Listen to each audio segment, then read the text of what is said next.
All right, are we live? And we should be live. All right, okay. This is exciting.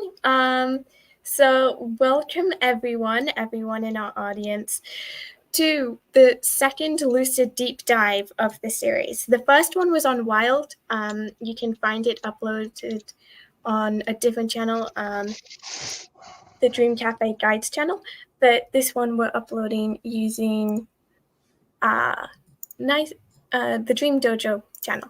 So today the topic is the fundamentals of lucid dreaming. So when you boil down lucid dreaming, what does it come down to? What constitutes a lucid dream? What are the necessary things needed to have a lucid dream and become consistent in lucid dreaming? I'm hearing my own echo. That was a bit silly. Anyway, so today we have an amazing panel of people. We have, I'm going to just read from the right. We have DJ, Emzi, Voidway, otherwise known as Philip, Liam, myself, Red, Mars, Amina, and Nightowl. So we have an absolutely amazing range of people and perspectives on this interesting topic, which I know for certain, because I've already looked at debates that have happened on this, that we can talk for ages on this. But we're only going to talk for like maybe around an hour is what we usually do before we move on to a Q&A. So we all have that to look forward to. Everyone is able to talk in the YouTube live stream chat. Feel free to share the link with everyone. We already did Everyone Paints, I know, on both Dream Cafe and OmniLucid Discord servers. And so that being said, everyone be nice to each other in the chat, I suppose. Everyone have fun, enjoy themselves, enjoy the debate, enjoy the casual discussion of this really interesting topic. I'd just like to say this isn't really for totally for beginners. We're not going to teach you how to lucid dream. We're just going to talk about sort of the fundamentals and, a lot of the concepts behind of it and different opinions. So that being said, we may let the topic begin. Anyone who wants to talk and start off with your opinions, I'll present a pretty basic question of what do you think are the fundamentals of lucid dreaming, and then see where things go on from there. So who would like to start? I know DJ said that he might want to start if you want to. Yeah, sure. Amina. Can you all hear me? Okay. You can go ahead. Okay. Well, I'll go ahead and be the guinea pig here, and we'll see how it goes. So my opinion on what are the fundamentals of, or the foundations of lucidity. I think one of the obvious things would be that it all revolves around awareness. I've put together lists before of what the fundamentals are, but I think, the number one is awareness. So without going into a whole bunch of detail, I think whatever you're doing, it's kind of connecting your awareness within your memory. So like Stephen LeBerge talked about how memory is fundamental. That's how he came up with the mild technique. And so I kind of like to see things from a broad perspective and then try to narrow it down. And so I guess everything could fit within awareness in my mind, where your intention could be an awareness of right now versus later in time when you're intending to do something, and so on.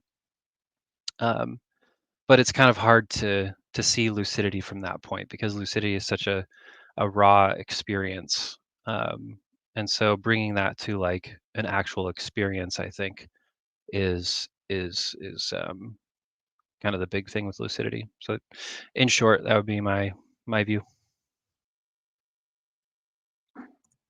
All right, thank you so much for sharing. Emzi, I know you wanted to speak. Do you have anything to add to this, your own opinion, perspective? Oh, for sure. I think DJ's right on the money when he says that awareness is central to kind of lucid dreaming as a whole. But from a teaching perspective, I think a lot of us can agree it's very hard to teach awareness. So for me, when I think about the fundamentals, I think about what can we like effectively teach folks that are going to um, end up, allowing them to easily find a path towards lucidity. And I think to get there, um, you all kind of know I've advocated for these ideas, but criticality, awareness, memory, and presence. I know there's some contention with presence. I'm hoping to kind of get into why I think that should be separate from awareness, even though it is itself a kind of awareness later on in the conversation, but that's where I'm sitting right now.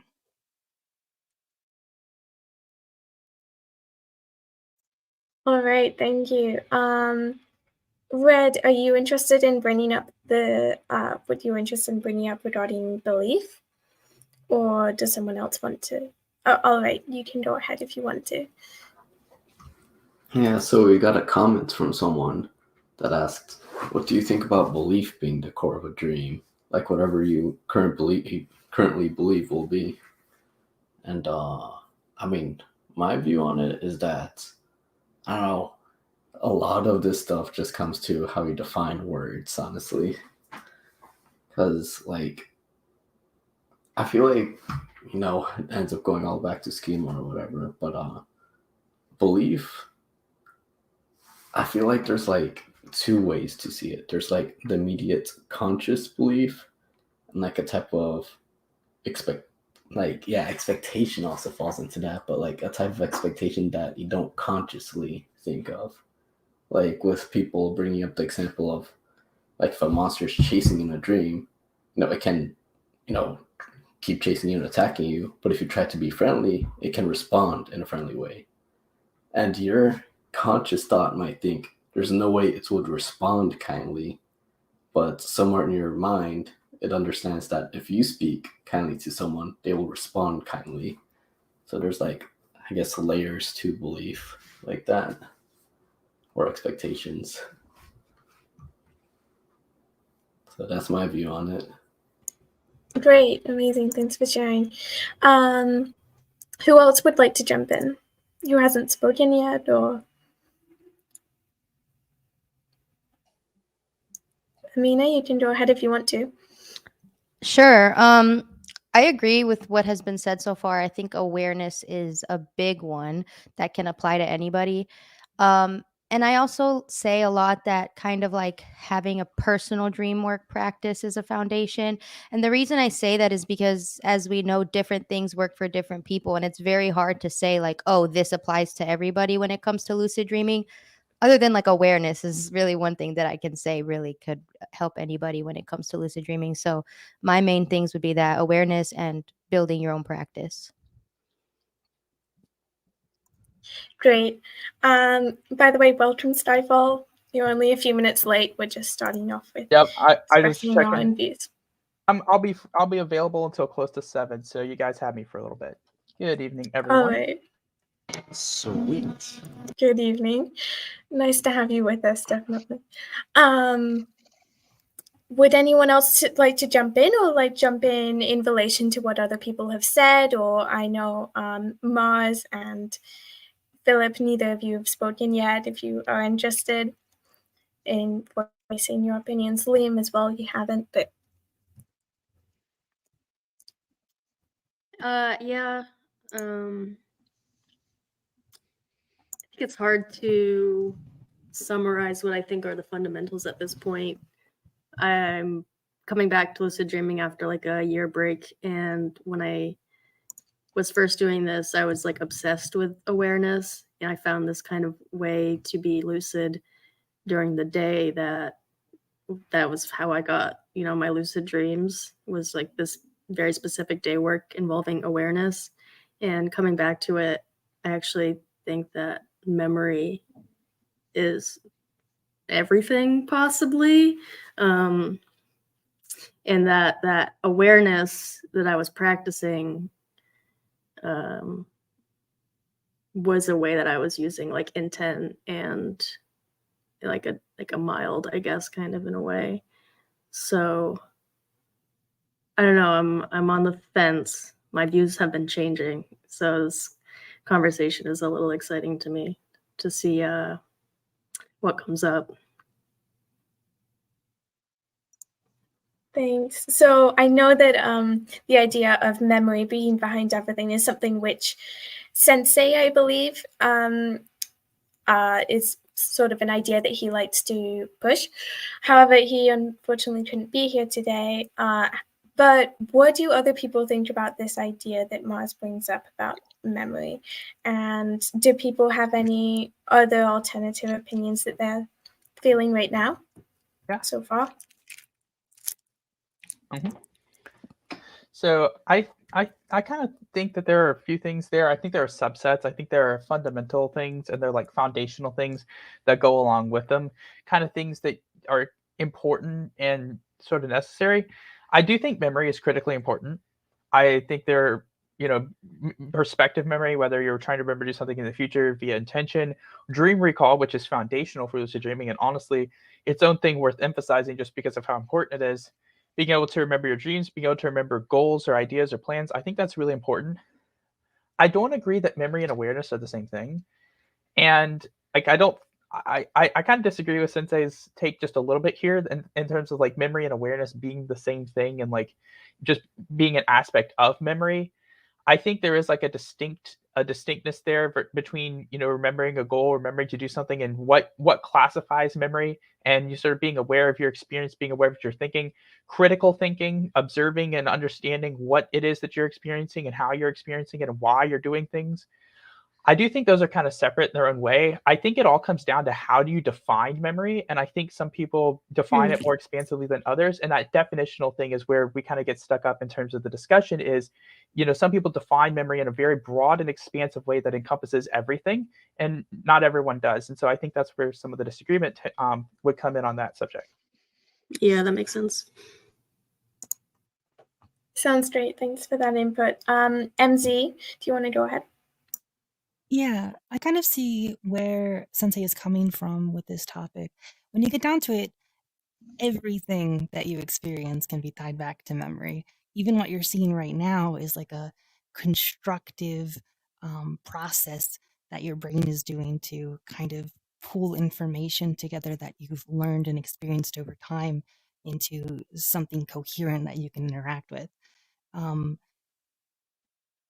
don't think that there is, when you get down to things, a true separation between memory and awareness.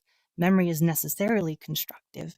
You are using processes to access information and arrange them in a way that produces some effect or result based on some other trigger.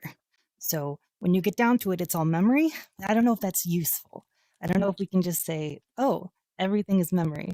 It really comes back to Red's kind of idea of how do we break up and define terms, right? Like what language are we using to talk about this?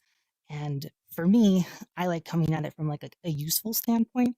And I don't know if it's useful to say that memory is everything, even if it's probably true. I agree. All right. Yeah. Nightowl, do you want to jump in with that? Yeah, I really think, again, to mention, I think it was Red's comment about language and defining terms. Really, the way we're able to do that is through association, right? So I guess you could also classify association as a type of memory.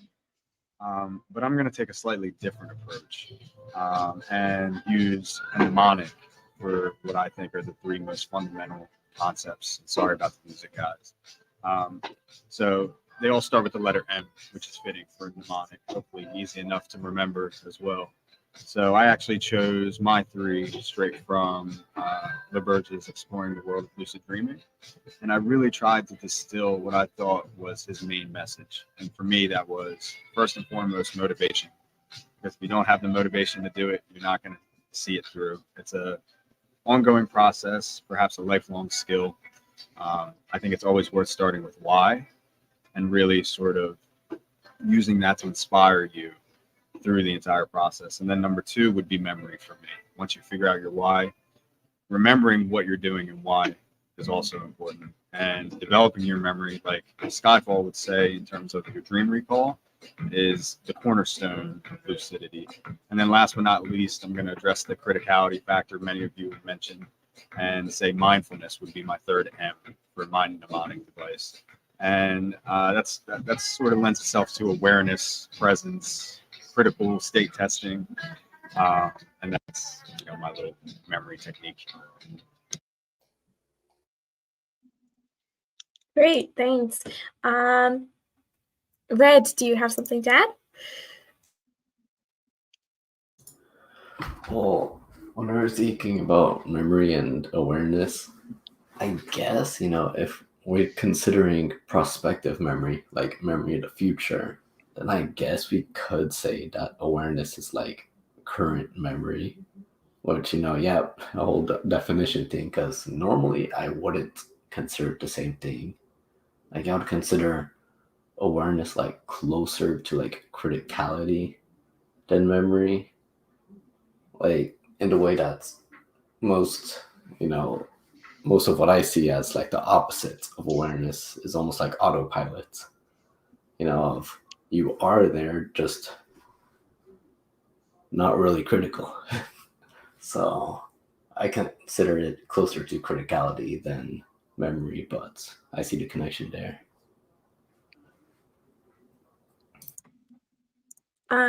DJ, you can go ahead. Cool. So the way I look at memory is kind of like an awareness within time. And I might look at other aspects of awareness, like awareness in space, awareness of your body, awareness of your inner self, inner states. In terms of memory, like I think you can look at a certain aspect of lucid dreaming as primary, and you can focus on it for yourself, and it'll work. So it's one thing I really liked what Amina said about practice, because you'll practice something and you might practice one aspect of lucid dreaming to the point where it really works for you. Let's say you're practicing dream recall, you're practicing your perspective memory triggers and mild and all that. And if you practice mild the way LaBerge lays it out in his book, and you do it faithfully on a daily basis, I have a hard, I feel like that just gives you really high chances. But the motivation, the intention, the confidence in the technique, all of that starts tying together in such a way that if you're actually practicing it the way it should be practiced, it's going to take a lot of effort and take a lot of time and energy, and all of these things start to kind of create this feedback loop with one another that kind of supports each other. So whatever you might think is the primary thing, I think actually it depends on the person. There's there's particular aspects that are going to work better for somebody than other aspects. The issue is like, how do you figure out what works best for you? And it's practice. So we can talk about concepts, and it's really helpful to do that. But at the end of the day, it's really about practice. But just on the memory question, I think to me, like I said before, I try to break everything down into things that can connect with everything else. I see memory as like a web in time. And then you're attaching things. Like a mnemonic is like, packaged information, and you're attaching your intention to be lucid and a mild. I think memory is almost like maybe metaphorically it could be like the nervous system or the highway, or what carries these other aspects of lucidity. Amazing, thank you. Next we can have Liam. I want to hear your voice too. Yeah, so I'm gonna have a maybe interesting take, maybe it's gonna be garbage, but I think a lot of the act of lucid dreaming entails is also the processing of memories and information. So have a memory but also process it correctly. and act accordingly. So take that as you want, but this is my take on the subject.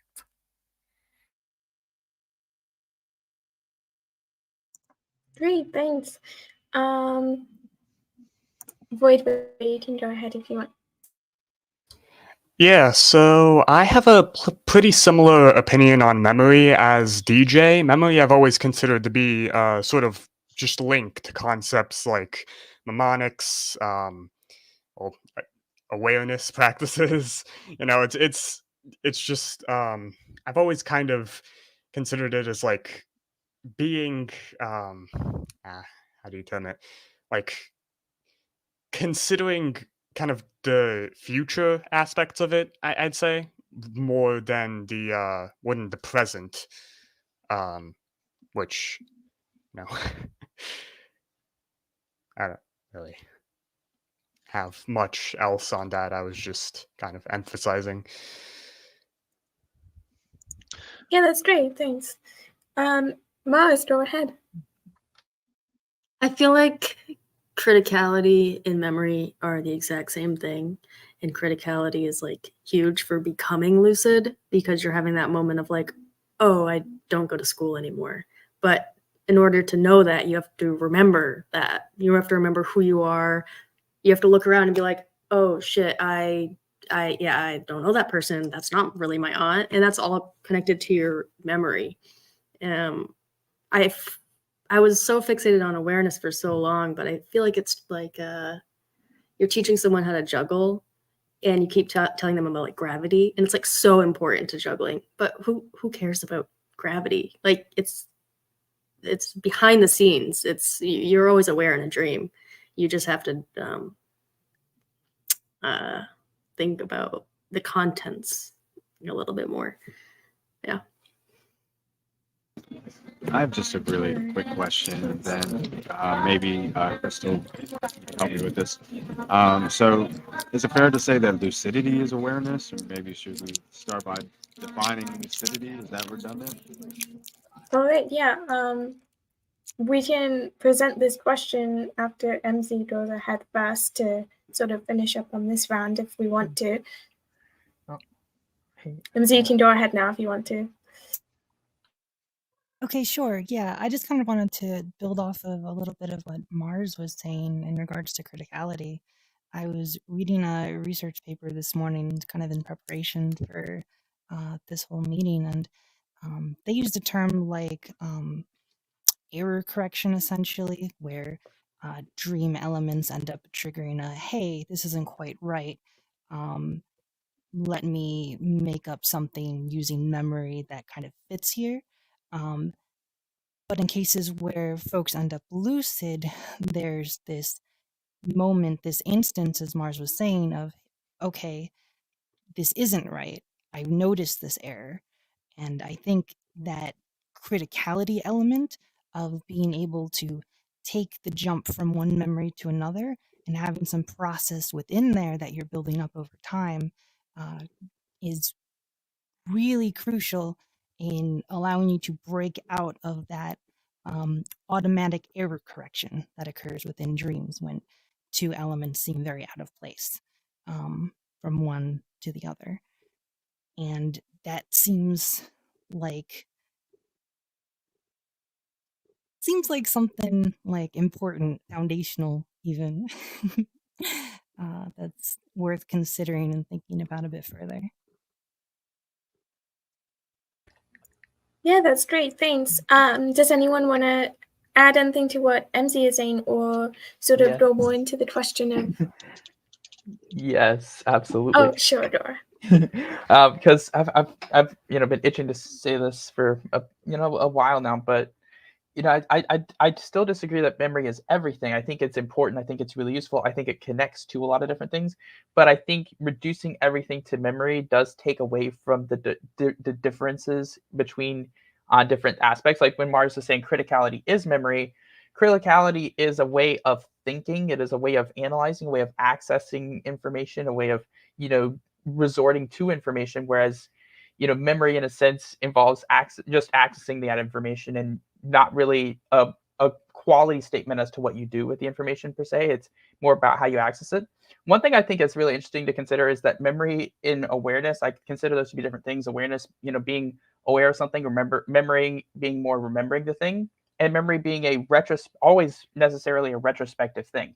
Because in the present, say we're looking around and associating things with one another, we use our memory to find out what something is, to know what something is. It's because we've learned it in the past. Even when we set an intention with prospective memory, we decide to do something in the future, it's based on a past decision that we then remember. So even with prospective memory, even with like working memory, with looking around things, it's still retrospective in nature because we're analyzing things we observed in the past. And I think that is different from being just aware of the experience, where I think is its own quality, being aware of something, versus interpreting the experience, which is when you involve memory of things that you've associated with and understand the experience. I think those are different things. I think being aware of something and understanding it are a little different in that sense. All right, thank you so much for your input. DJ,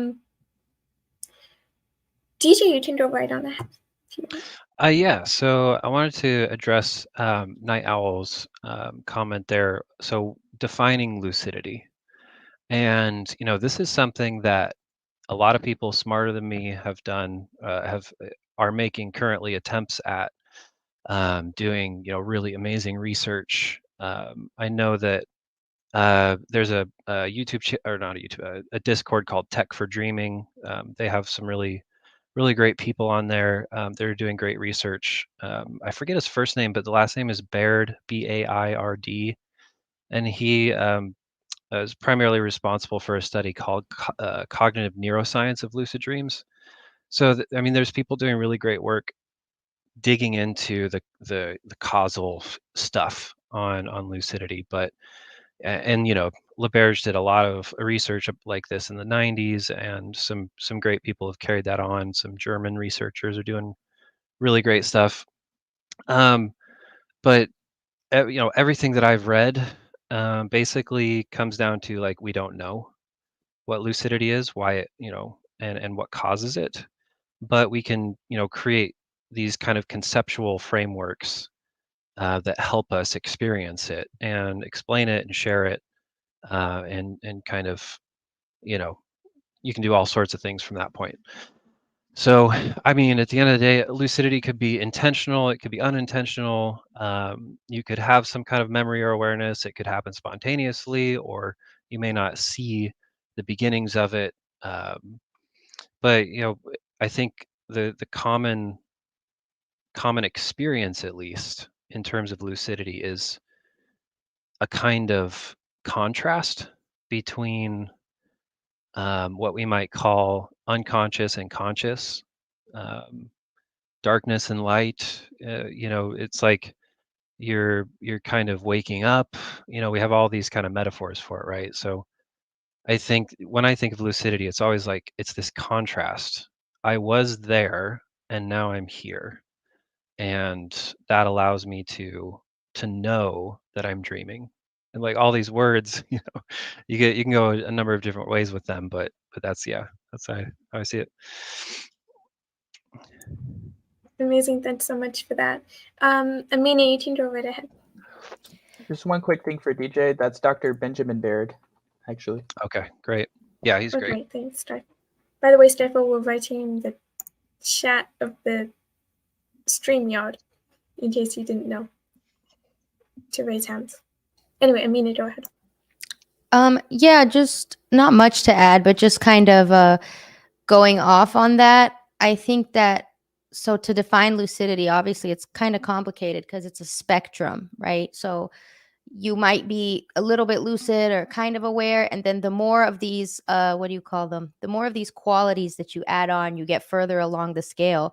So if you're fully lucid with the memory of the fact that, oh, this is not my grandma, or I'm not here and I'm actually asleep, in addition to the awareness and all the other things, the more of these qualities you accrue, you go up the scale of lucidity. So I think when defining lucidity, it's important to talk about that spectrum. And it is quite complicated, but actually Skyfall uses this metaphor that I really like of the dimmer switch, which makes sense to me when explaining that. So yeah, I don't know. Great, thanks. Emzi, go ahead. Yeah, I'd love to build off a bit of what Amina and DJ were saying. Like if you look at the studies that have kind of delved into what areas of the brain are active during lucidity and non-lucidity, um, while we can point to specific areas and say, okay, these are active, maybe they have these qualities or traits because we've associated them through other studies with other things. I think that's kind of missing the point, which DJ was getting at. Because when you get down to it, right, there's literally an expansion of consciousness. You go from a lower state of interconnectivity within brain regions, a lower amount of processing to a larger expanded processing, quite literally. And for me, I define consciousness as information in motion. So it's an interesting thought, an interesting idea, and I just wanted to share that with the class. Thank you. Does anyone have any comments on that? Anyone want to jump in?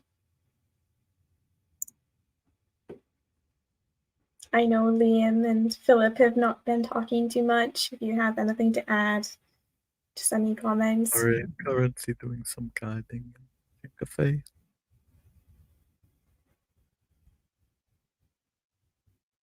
I didn't quite hear you, and neither did the subtitles, I think. I'm sorry, I'm currently doing a bit of guiding in Gym Cafe. Okay. Have fun, have fun. All right, does anyone want to jump in with anything? Sure. Any comments? Yeah. Go ahead. I like what Amina said about the levels. Well, what might be called levels of lucidity. Rhys Jones on YouTube popularized that concept there, and it's actually kind of a. So I got this book. Mars actually recommended it to me. It's called the SUNY Dream Reader, SUNY. It's like University in New York, and they basically compiled a bunch of writings and ideas about dreams back in the 90s, and they created what's called lucid dreaming criteria. So a number of people created their own frameworks for, like, the different levels of lucidity and trying to get at what it is. I think the big challenge there is science at large is trying to figure out what consciousness is. And it really feels like, and seems like in my mind, that lucidity is completely wrapped up in that question of what consciousness is. And so we tend to move towards the experiential aspects of it and focus on particular techniques.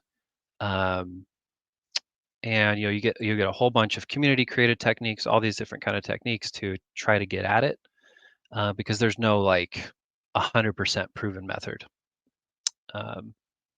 So yeah, I like the idea of like expansion, the increase or decrease of light.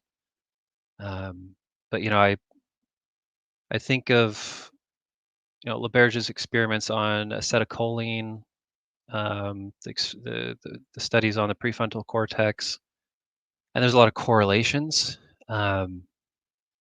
But then you also have folks that are claiming, lucidity during non-REM. You have studies ongoing right now. Andrew Holacek is involved in some of these, where they're attempting to prove lucidity within a non-REM state. Be really interesting if that happened. So that just adds more questions, of course. So I like what everybody's saying, and the one thing I would say on levels of lucidity for anybody like who's just starting out, or really anybody, is oftentimes we don't recognize the lower levels, and kind of pass over them. They, like, whether it's something's weird or you're asking a question or whatever it may be, and and you don't necessarily need like full lucidity to have an enjoyable or useful experience. Paul Foley was one of the advocates of like, he's a little bit extreme with it, where it's like he didn't. It's not a lucid unless you can do you have all of your waking memories and you're fully aware of your body. He had a very strict criteria, and there's another one that I know of, Ed Kellogg, and he's a little bit more on the fringe end of lucidity, but I like that kind of thing. And in terms of like paranormal stuff, but he created a really useful framework that goes from like sub-lucidity to you're like fully lucid, but you're not really controlling anything. And I think it's really important to be aware of all those aspects of lucidity, so that a lot of people just associate it with control. I know, like in the popular culture, lucid dreaming is just like it's all about control. um, there's this new device called Halo, and on their site it's like in the articles I was reading, it was like, we want to control the dream, and like that's great, but I don't think that's really what lucidity is about. Anyway, before I ramble on too much more, that's some thoughts.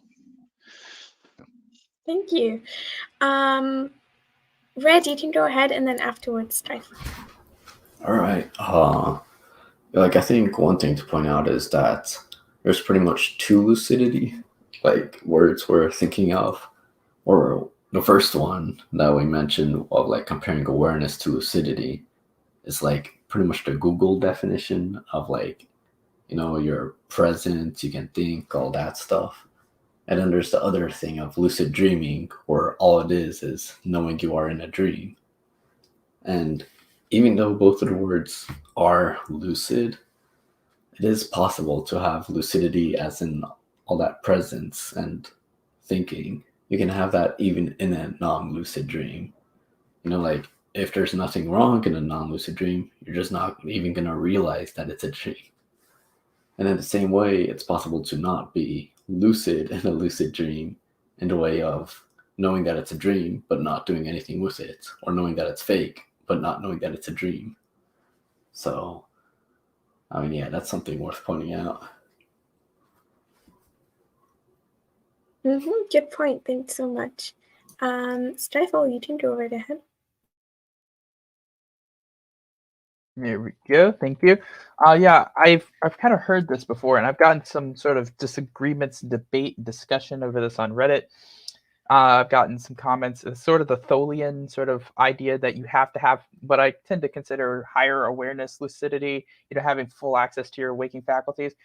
From what I've heard, Daniel Love, and now someone please verify this, but Daniel Love, I think, subscribes to sort of the same idea of like that Tholian definition, DJ, that you were just mentioning. And I've gotten to some discussion with this on what actually the definition is of lucidity. And I think, it is a spectrum. The dimmer switch analogy, like Amina brought up earlier, that I'd use. Basically, there is a point where it's, there's a point before where it's not on, but there's a definite point where the switch is on or off. And then, it can vary in intensity. It can vary in what you have with it. And yeah, I always, push back against anyone who talks about, control being part of what it means to have a lucid dream. You see this all the time. And I think it's just a matter of our pop culture and our, modern media getting the definition wrong and just sort of running with it. Inception's got something to do with it. But just in general, it's what people want to do in a lucid dream. Typically, a lot of people want to control their dreams. And it's separating that from what it actually means to get lucid.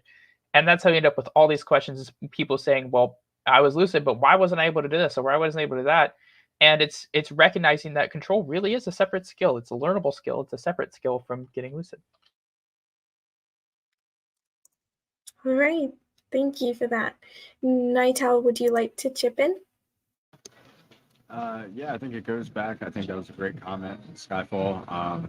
And just to reiterate what Amina said about the spectrum, right? There's a spectrum of lucidity, a spectrum of control, and the two are definitely not the same thing. However, I feel as though if we're getting back to Amina's original comment about implementing your own practice, you should sort of think of them together, hand in hand.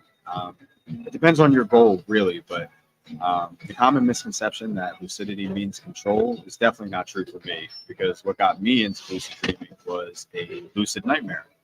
So I can tell you firsthand that I felt, no sense of control. It was somewhat of a sleep paralysis incident that really shook me to my core and drove me to learn more.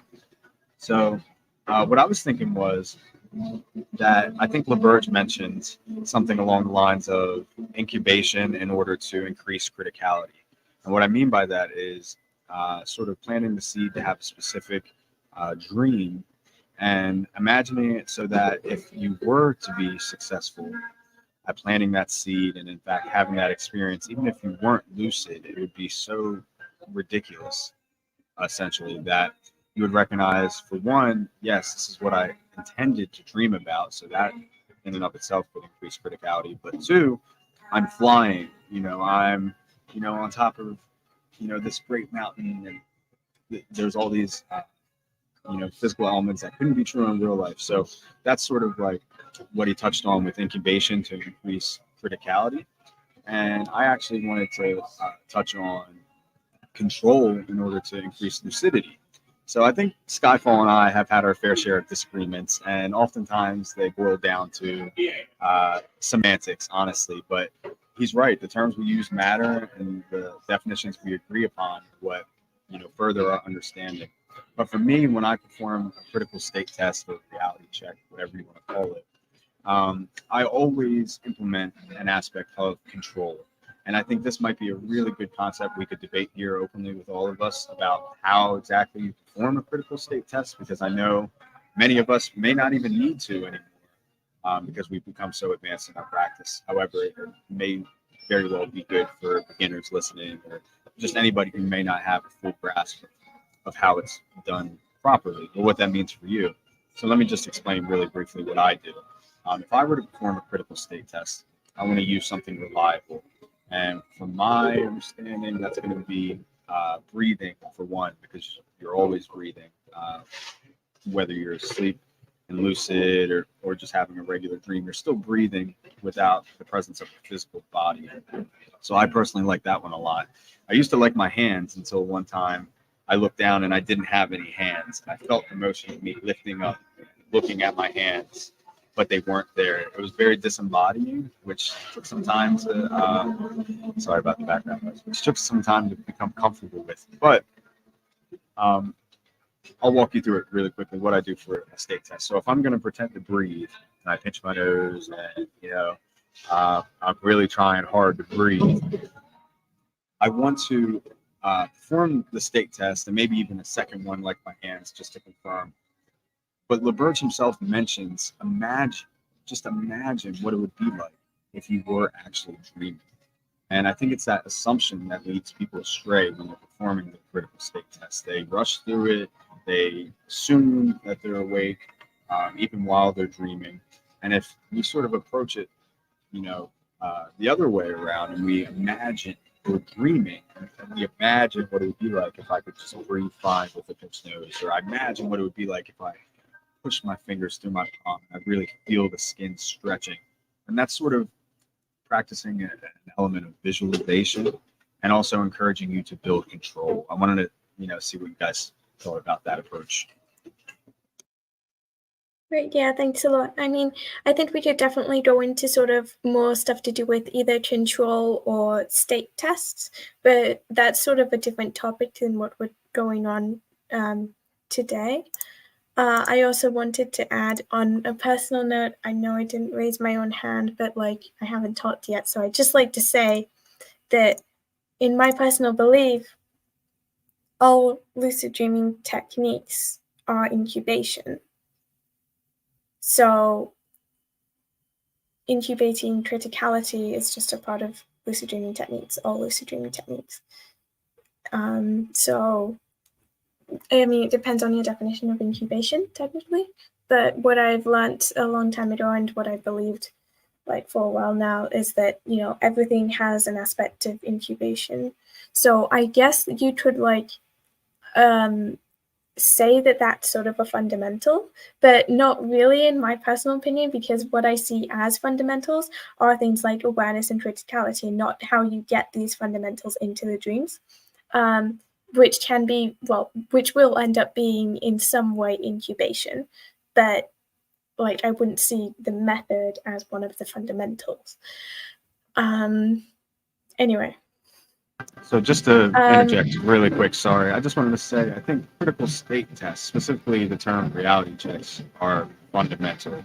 A lot of people actually believe that's the cornerstone of their approach. So I would argue that while you can use incubation to perform a reality check within a dream, the critical factor of practicing reality checks, truly trying to exert control in a way that the real waking life world will not allow, is the practice, the real value of the practice, not necessarily the incubation, because I find that to be more rare, and I think that's why more advanced dreamers stray away from it.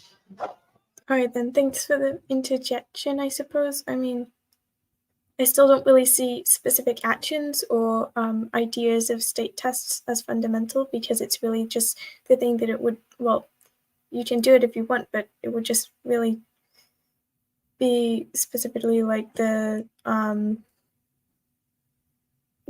criticality and awareness that you need to get to the state where you even consider doing it.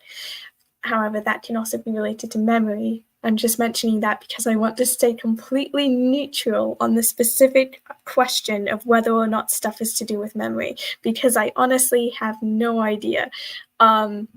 Especially when we started talking about how this relates to chess. In a different scenario, I remember there was a large discussion on it. Yeah, pretty cool. Anyway.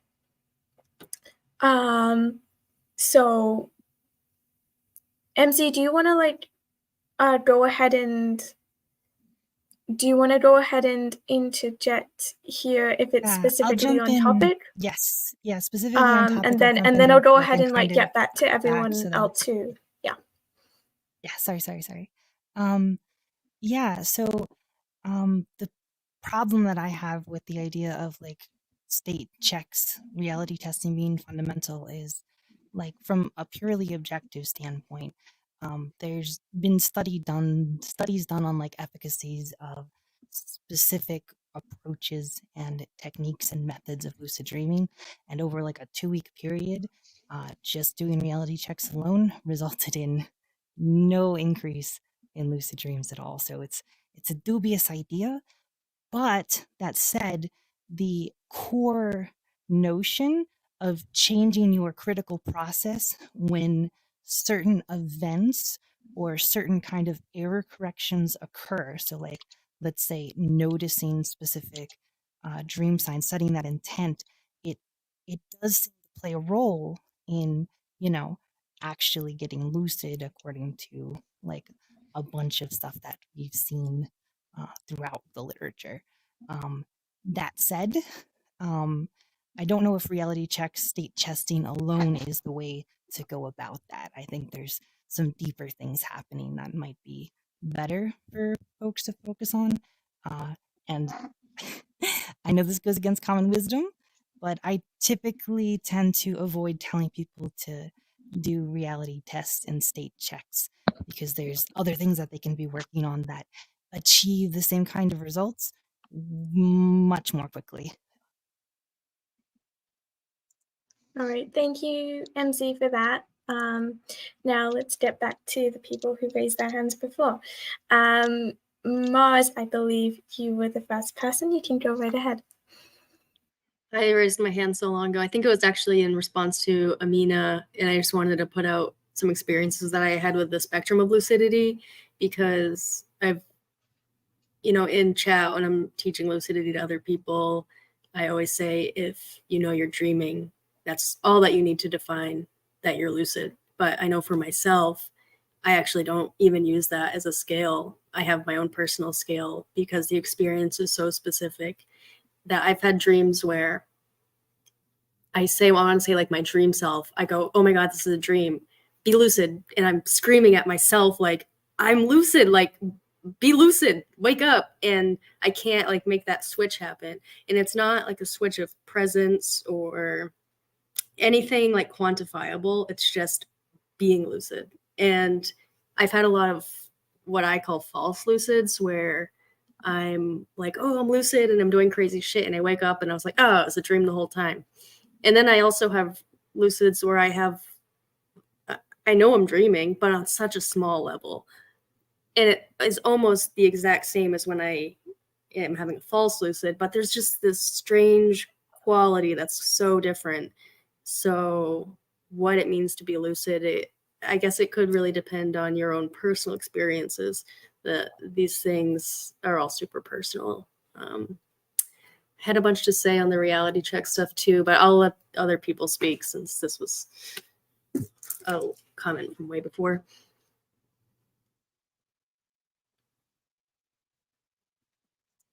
All right, then, sure. Thanks so much.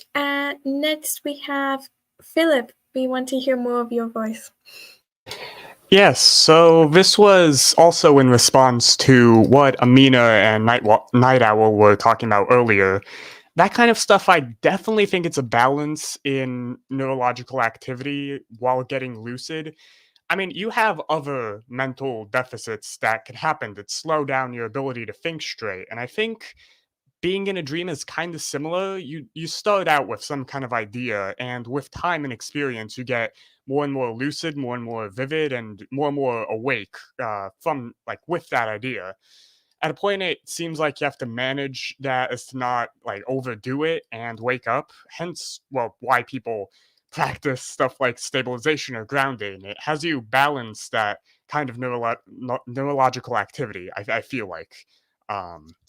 As for your incubation comment, Crystal, I'd say I disagree. A large majority of dial techniques are incubation based. However, I believe Nightowl did a good job explaining dial techniques that are more based on state testing and awareness.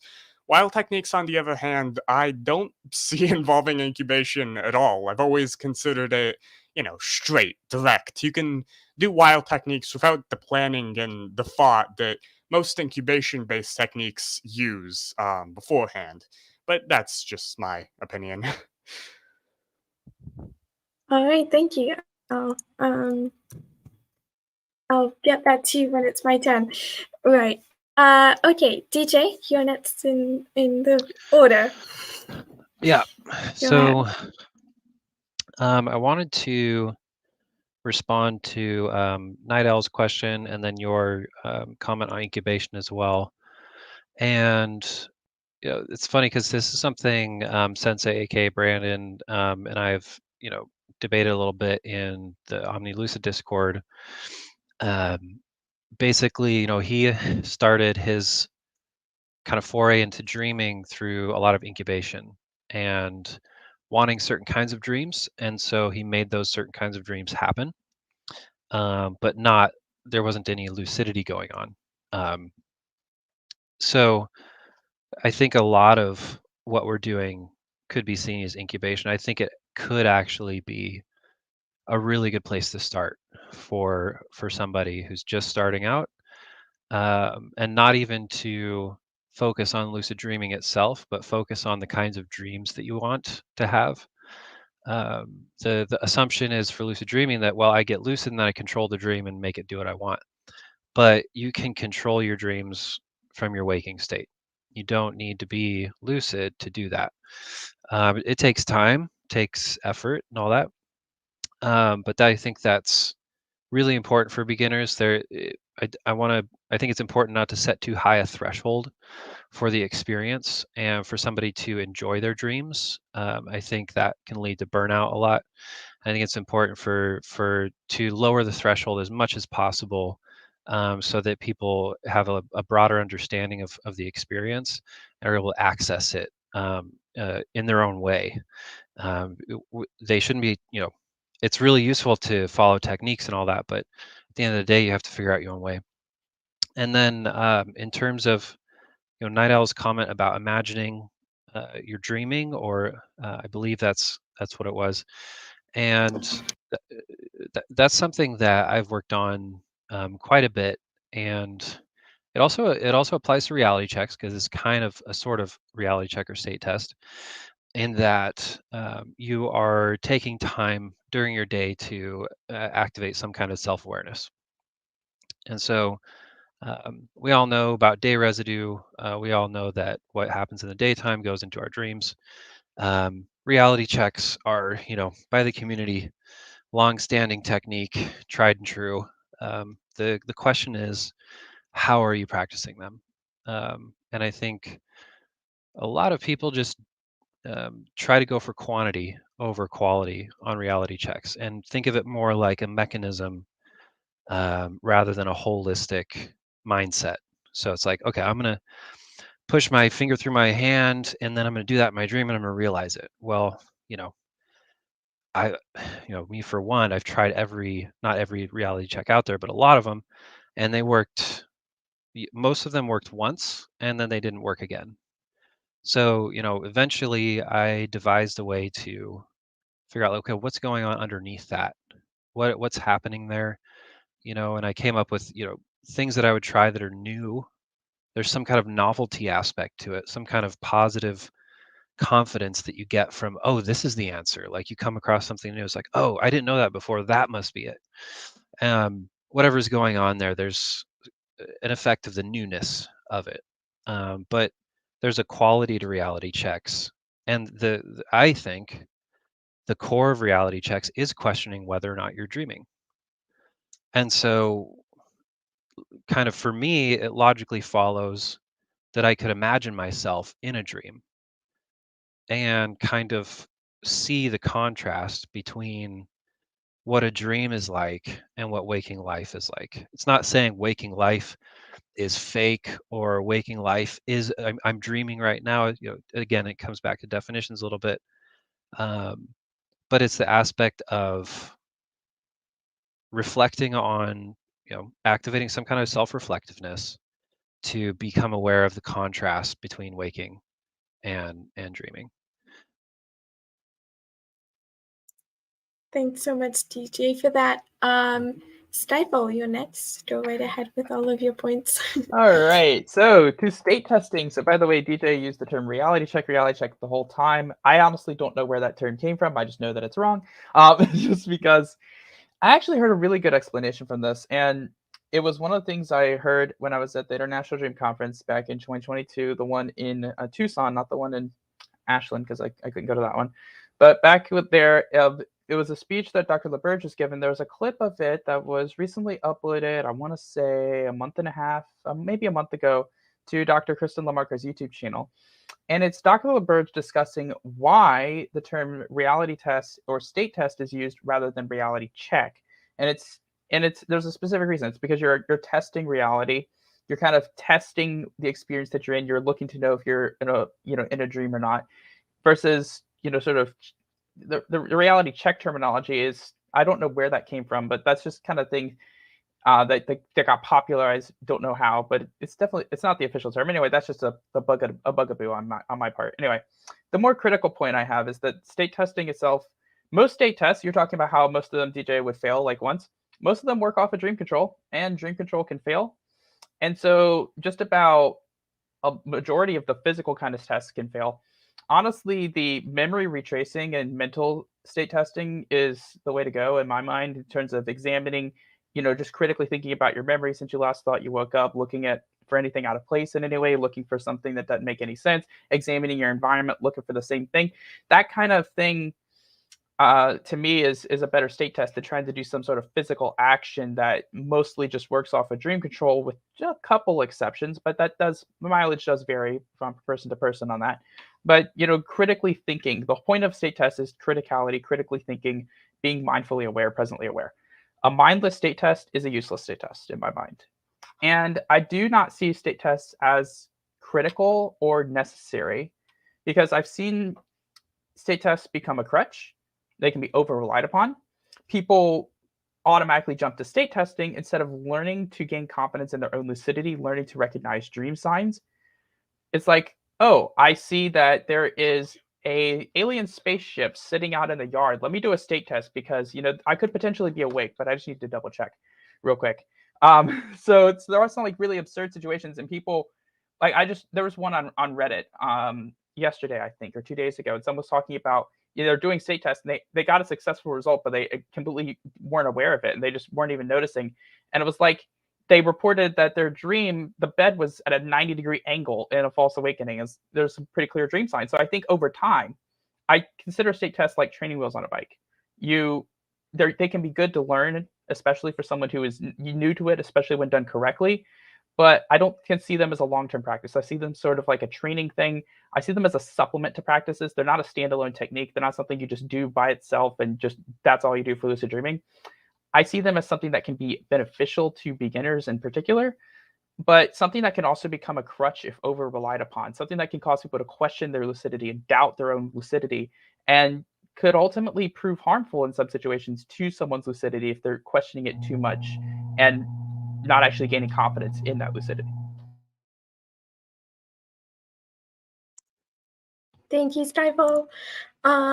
Before we continue, I'd just like to mention that we are 2 minutes technically over time. Usually what we do is we have a 1-hour segment of like sort of discussion or presentation and then a 1-hour Q&A. But I'm going to let us go over time, just see how long this goes because, this is a really interesting topic. I know we're all still talking about it and it's fun. We'll still try and get the Q&A in at the end. I don't know, how that's going to turn out, but we'll play it by ear. Next, I raised my hand, so it's my turn, I guess. I wanted to comment on what Philip said about, he said, the majority of dial techniques aren't in incubation, and he doesn't see wild as incubation at all. So I'd just like to clarify what I was getting at. Basically, I don't remember who I heard this from. It might have been Sensei, but I just don't really know. It was a long time ago. So I'm of the opinion that every single technique is incubation because it's incubating in some way. Like this is bending the definition of the word. Might have been Homer's. I don't really know. So it's bending the definition of incubation essentially, because usually when you think of the word incubation, you think of doing a specific practice to try to like get a specific dream or dream scene or like a dream sign into your dream. But what I'm thinking of, by the way, Philip, I'm not saying that you did think of that, and I'm just saying, that's what tends to be thought of. But what I'm saying is you're incubating the idea itself and like the lucidity itself. So you're basically incubating the awareness. So obviously, in order for any technique to work, that will have to incubate the awareness into your dream in some way. So for wild is incubating your awareness from waking state into dreaming state without losing your awareness at all. That's basically the way it was described. And then dial techniques use forms of incubation by I think I explained this like a long time ago too. I think it might have been Craftio, who's on Dream Cafe, and I think Sensei backed me up on this one.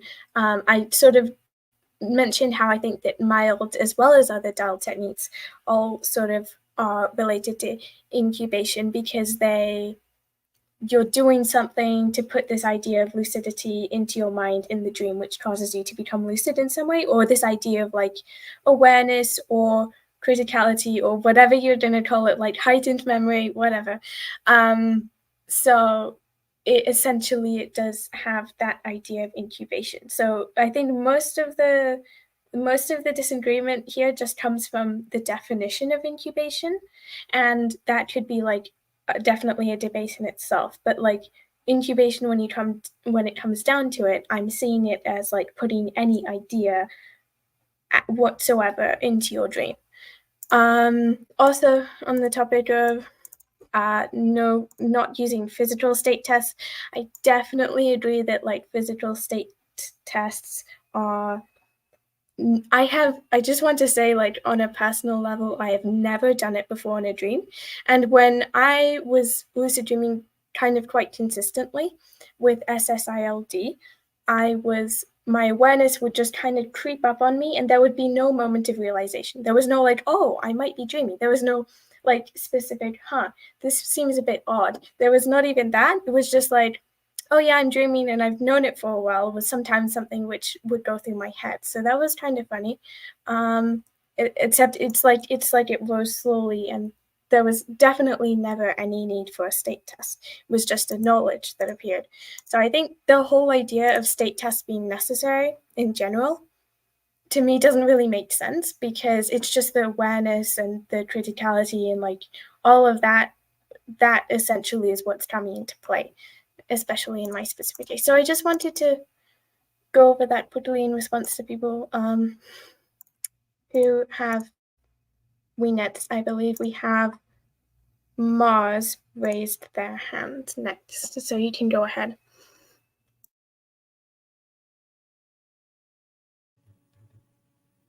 Yeah,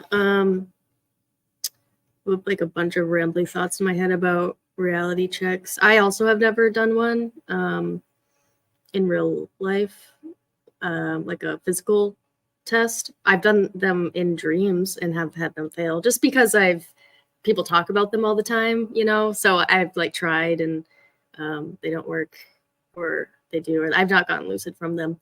I do what I would call a reality check or test. I call it a state test. And that's pretty much the fundamentals of my entire practice, actually. I think my initial comment that I wanted to say actually was in relation to something DJ said, which is, I feel like you have to have a dream that's, you wake up and you're like, oh my God, that was real life. It was so real. How could a dream ever be it was just like this. It was just like reality. And then you know for sure, anytime you could be dreaming. Because if you don't have that experience, you're like, well, this is obviously not a dream. I'm in my house. I'm doing the things I always do. And while that could be true, knowing how richly a dream replicates your experience of reality gives you that opportunity to say, no, well, this is quite real. And my dreams are also quite real. So this could be a dream. And having that initial dream made my state checks easy, because I do them in the sense, I think it was Nightowl said, I assume that I'm dreaming. I just start off the bat. I'm like, I make myself into a dream, which I was reading about like the Tibetan yogas and that kind of the sleep yoga, dream yoga, and I guess it's kind of like illusory form. Like that's kind of the practice where I'm like, oh, I'm in a dream right now. And like DJ said, I'm not like saying that reality and dreams are like they're nothing, or like reality is, it's not that they're one for one, but they're both states. They're two possible states that you could be in. I don't think there's that many states of consciousness that humans could be in. Maybe like certain hallucinations, drugs, maybe deep meditations, sleep, and waking. There's not that many, but we experience sleep every night, that state. So I'm done rambling. I don't know what I was going to say now. Someone else can go. All right. Thanks so much. Stifle, you can go right ahead just quickly. Thank you. I just wanted to say goodbye, everyone. Thank you so much, and I hope you guys have a good day. Thank you so much. This has been fun. Look forward to listening to it. Cheers. Amazing to Bye. have you with us. Bye. Have a good rest of your Thanks, evening. Grandpa. All right then. And next up we have DJ with a short comment. Cool. Yeah, so just wanted to follow up, and I'm gonna hit Skyfall now that he's gone. But responding to his comment,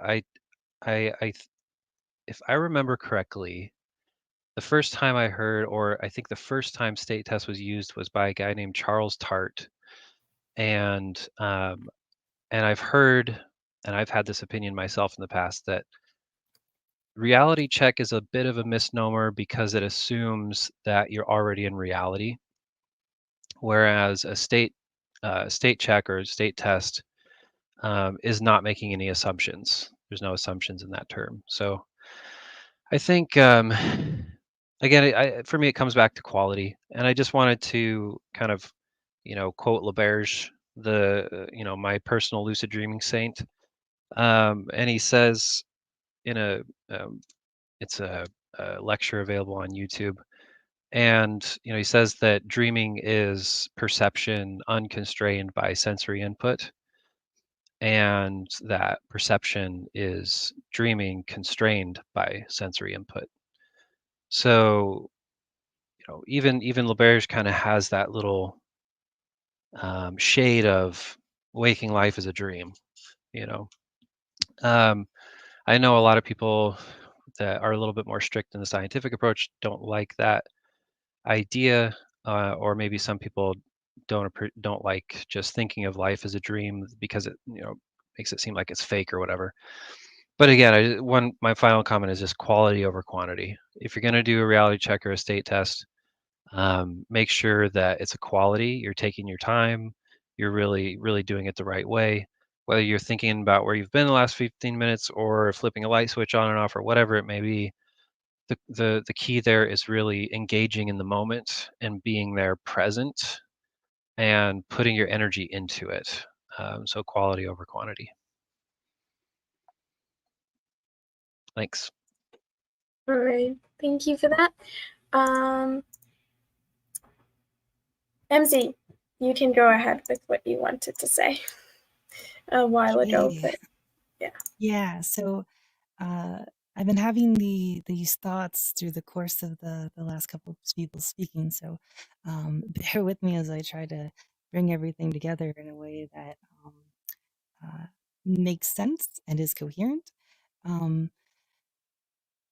But I was thinking, how can we synthesize what everyone is saying into like a core kind of takeaway beyond like the practicality of ensuring that we are doing things like with quality, besides like this is something you should be doing, this is not something you should be doing.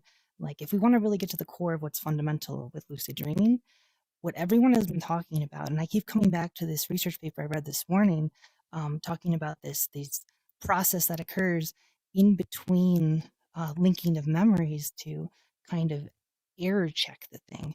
And everyone has really been talking about this process because what we've been doing, what we do when we practice lucid dreaming, when we do all of this stuff, fundamentally, we are changing the way we think, we are changing the way we process information, react to information, and ideally, we're doing this in a way that leads to kind of that expansion of consciousness I talked about earlier, that activation of areas of the brain that weren't previously active, engaging with the memory and the concepts and the ideas that our brain is currently going over, presenting to us as a dream in a way that goes beyond what non-lucid dreams afford us, which is more or less just an overview of thoughts and ideas versus a active participation with those thoughts and ideas.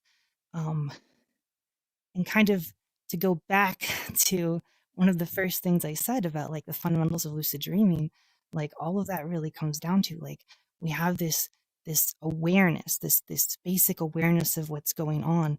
Usually it's not a critical awareness.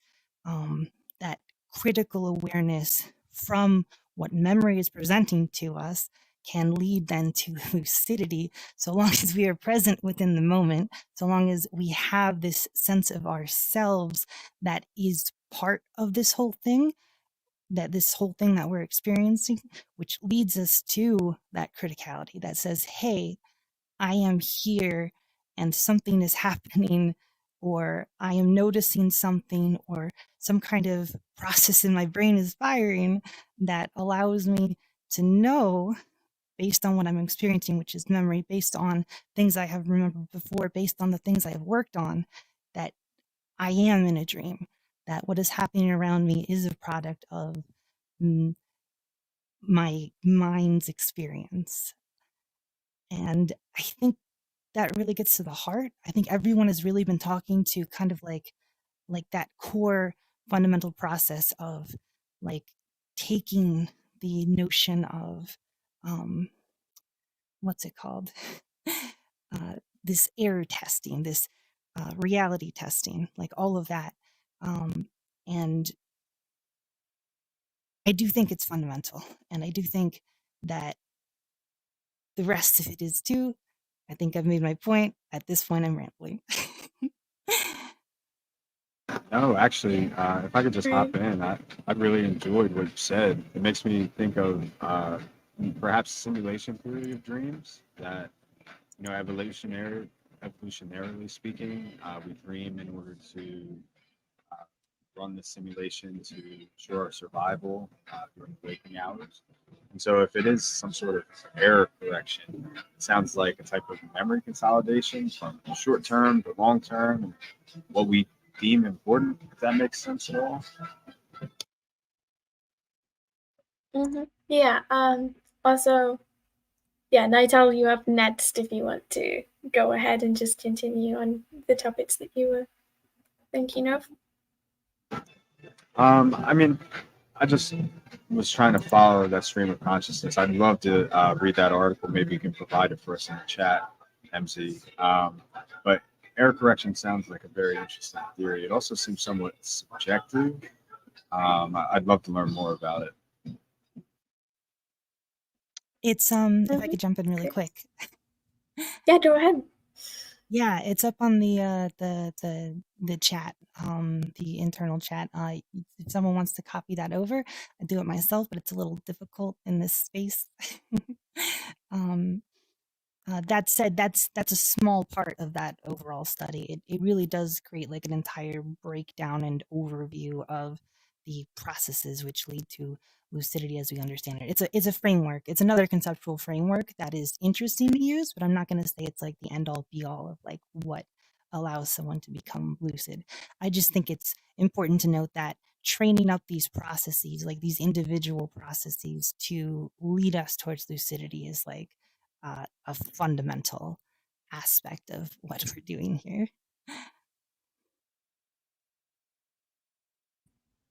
Great, thanks.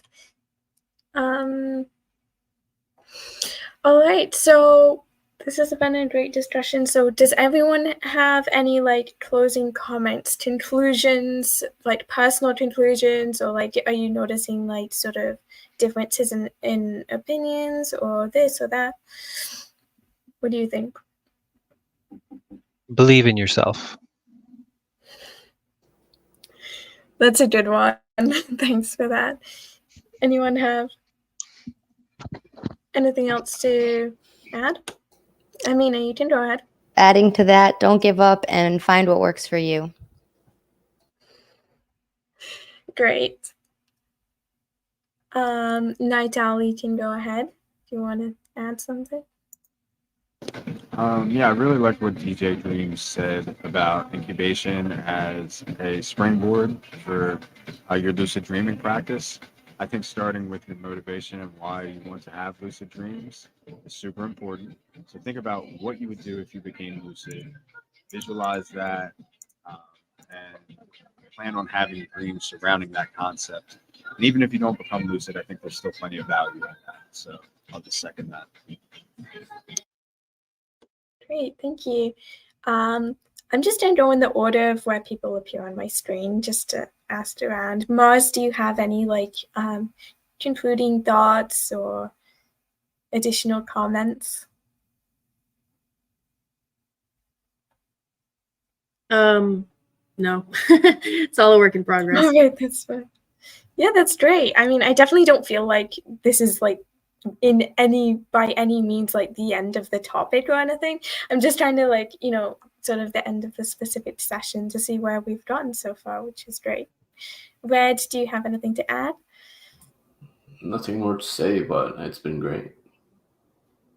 Oh yeah, it's been amazing. Thank you so much for that addition. Liam, anything? I think this has been really interesting, and I definitely would want to hear more about it. Though I'm like kind of not disappointed in a sense, but perhaps that's the word for it. That it wasn't like a debates in a proper sense that people would be like interjecting over each other. This would lead to a more like cohesive like ambience. Not really ambience, but like atmosphere. Not atmosphere, but you know what I mean. It would be like more. You're saying it would be better if we were all interjecting and Yes. cutting Yeah, each and other off? fighting. And screaming, and screaming over each other. Yes. That sounds like, yeah. I Super. disagree I with suppose- that. I think the moderator thing no. was great. Okay. As the facilitator, this feels like a bit of a personal attack. No, I'm joking. I think you did great.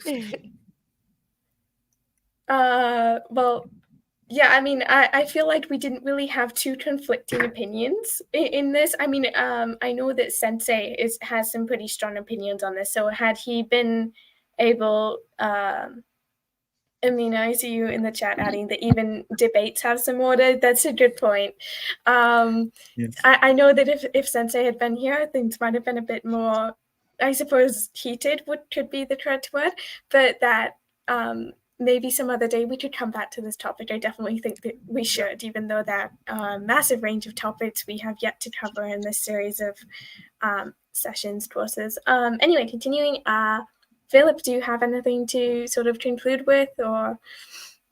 Yeah, no, I just think it's best if we kind of just push through it, have like find the solution to everything, It's just that's the goal of everything, Amazing, thanks so much. Does anyone else just want to like add like a? I mean, I was probably on the people who hadn't been talking at the time, but does anyone else want to go ahead and say anything left, or do we feel like that kind of ends the session? I'm Emzi, you can go ahead. Yeah, I was just gonna tell people to go drink some water. Like, you've been here for a while. Like, get hydrated. I've been drinking the whole time. Hey, let's go. Me too. Don't honestly. be like me. Don't drink coffee this late, for sure. Great. Good message to end with. All right. Well, I think that concludes the session. This has been amazing. I love everything that we got to talk about. I mean, 10 people at once on the stage is more than I could have ever hoped for. I mean, I feel like we've advanced a lot from having, well, the last session was really good because we got through a lot on the topic of wild, which, by the way, is available to listen back to. Except this one, I feel like we really had a different sort of nice, fluid, flowing structure and stuff. So I guess this is like a segue into like the Q&A section. I was about to say goodbye, but then I remembered the Q&A existed. That was slightly awkward. But anyway, I feel like that was pretty good. Yeah, I can show the comments too. Yeah, that would be perfect. I was just thinking like how do I I'll put them up. Great. I can read it all out if you want. Or yeah, you can read it out if you want to. You can go ahead if you want. So Titan said, I wanted to ask you how you discern sort of the levels of lucid dreams, because once I thought I was lucid, but now looking back on it, I think that it was actually just a dream that I was aware of having. And I asked him for some clarification in the chat. I said, were you aware of the fact that you were in a dream while it was happening? And he said, yes, pretty much. So I gave him my perspective, so I'll let y'all answer. I have a story on that, actually. A dream, if you don't mind.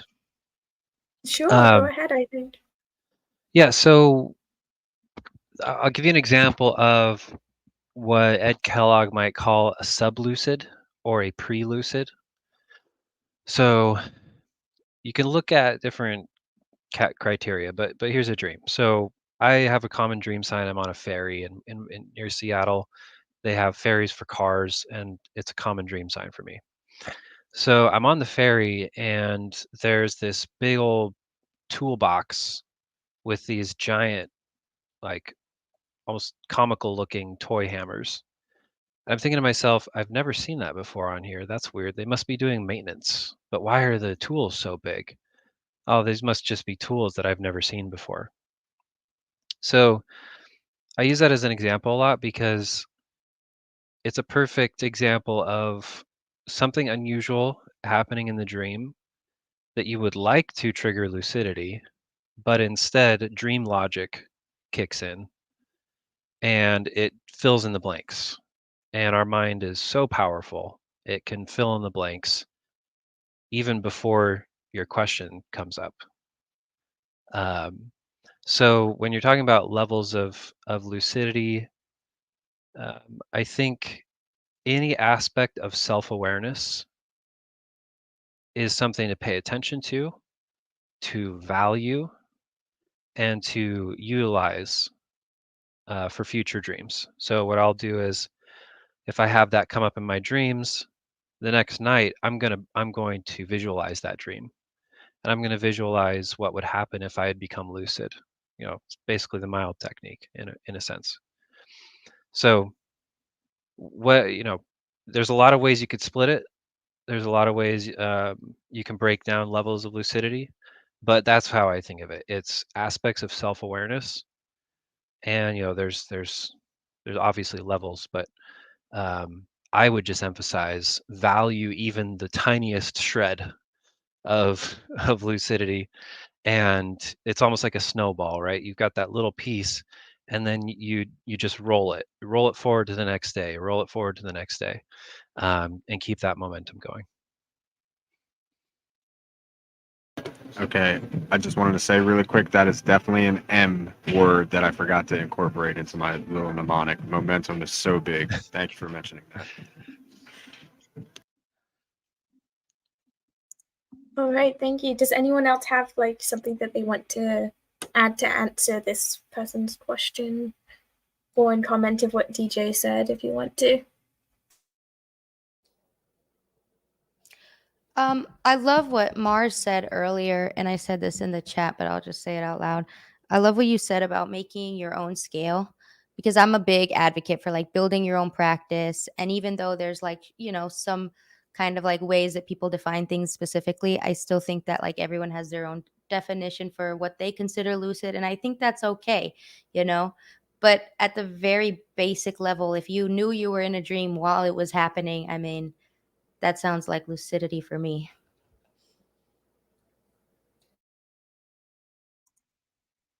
Right, perfect. Anyone else have anything? Or do we feel like that question got answered? I will say that I've had a lot of experiences where I have a lucid dream, and then within 10 minutes of waking up from it, I'm like, wow, was that lucid? And I know that it was lucid. It just, some quality like collapses, and I'm like, it felt like a regular dream. But I think just trusting that moment when you wake up and you're like, oh, I had a lucid dream, just trust that. It might, like, your memory of it might fade, but that initial feeling of lucidity is more important. Cool. Should I put in the next question? Yeah, go right ahead. Okay, this one's kind of funny. Are lucid dreams real life? Yes. Yep. Yes. 100%. Back the world Don't around believe you. them. No, they're not. Yes. Don't Everything spread is real life. misinformation on the internet, like- guys. We don't okay, allow that on the okay. Lucid If you're Dream in a dream- Initiative channel. If you're in a dream and you wish that you have $1 billion, you are going to receive $1 billion in your bank account in real life. This is real, chat. This is The power of real. manifestation. Liam Yes. teaching I did us talk the to somebody secrets that of did that. manifestation. Oh my. Okay. That's funny. Yeah, long story short, they are real. It's funny when people say, are lucid dreams real? Because, yeah, I mean, they're proven. We do them. You're talking to a bunch of lucid dreamers. But they are dreams. And that is also a real thing. So it's kind of a funny question. But, yeah. I think that's all the ones in the chat that I can see. I can I add talk a to little that? bit. Well, yeah. Oh, yeah, go ahead, Ms. Okay, DJ. Okay, yeah. I was just gonna say, like, this goes back to the memory thing, right? When you, at least when I remember a lucid dream, the memory of it is like about as equivalent as a real life memory. So as far as I'm concerned, those experiences are as real as any other. Like, sure, they happened in a dream, but like, they felt pretty real when they were happening. Yeah, and they have a real impact on our psyche and our mood, and just like memories do. So yeah, 100%. And Yeah, I'd just like to add, Yeah. I'm sorry, just quickly, No like, worries. this is why I don't like the idea of like reality check, because that implies that dreams don't really exist, or that they're not like real phenomena, or as like a real state to be in. And also, it's been scientifically proven, and apparently, so according to, I think it was Daniel Love, who I happened to read this conversation happening in, which server was it? I don't remember. But the like April 12th is supposed to be the like lucid dreaming day, because that's the day that it was scientifically proven for the first time, according, I think, to Daniel Love. But I don't really know. Anyway, so I'm sorry to interrupt. You can go right ahead. No. Yeah, I think he's talking about Keith Heron, because a lot of people think that Stephen LaBerge was the one who initially verified lucid dreaming via the eye movement test, but it was actually a guy named Keith Heron, and you can read all of. Oh, I mean, you can read. Well, no, Keith Heron made his freely available online, his doctoral thesis. LaBerge's you have to buy. But I mean, I think it's worth it, but I collect these things, so. But I wanted to say, like, is a lucid dream real life? Like, this statement may not make sense, but I really like it. When LaBerge says, dreaming is perception unconstrained by sensory input. And so we have these sense organs that bring all this information in when we're awake. As we fall asleep, the thalamus, which processes and distributes that information, shuts down. We know that in rooms that are like totally, like a soundless room, if there's no sensory input, your brain starts just like creating stuff, filling it in.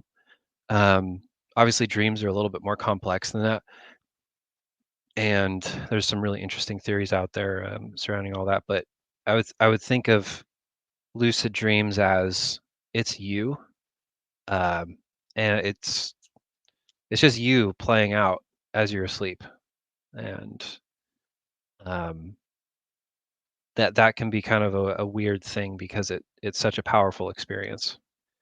But it's definitely changed me. I mean, I learned how to lucid dream when I was just a kid, like 6 years old, and I mean, it was really, really good for me.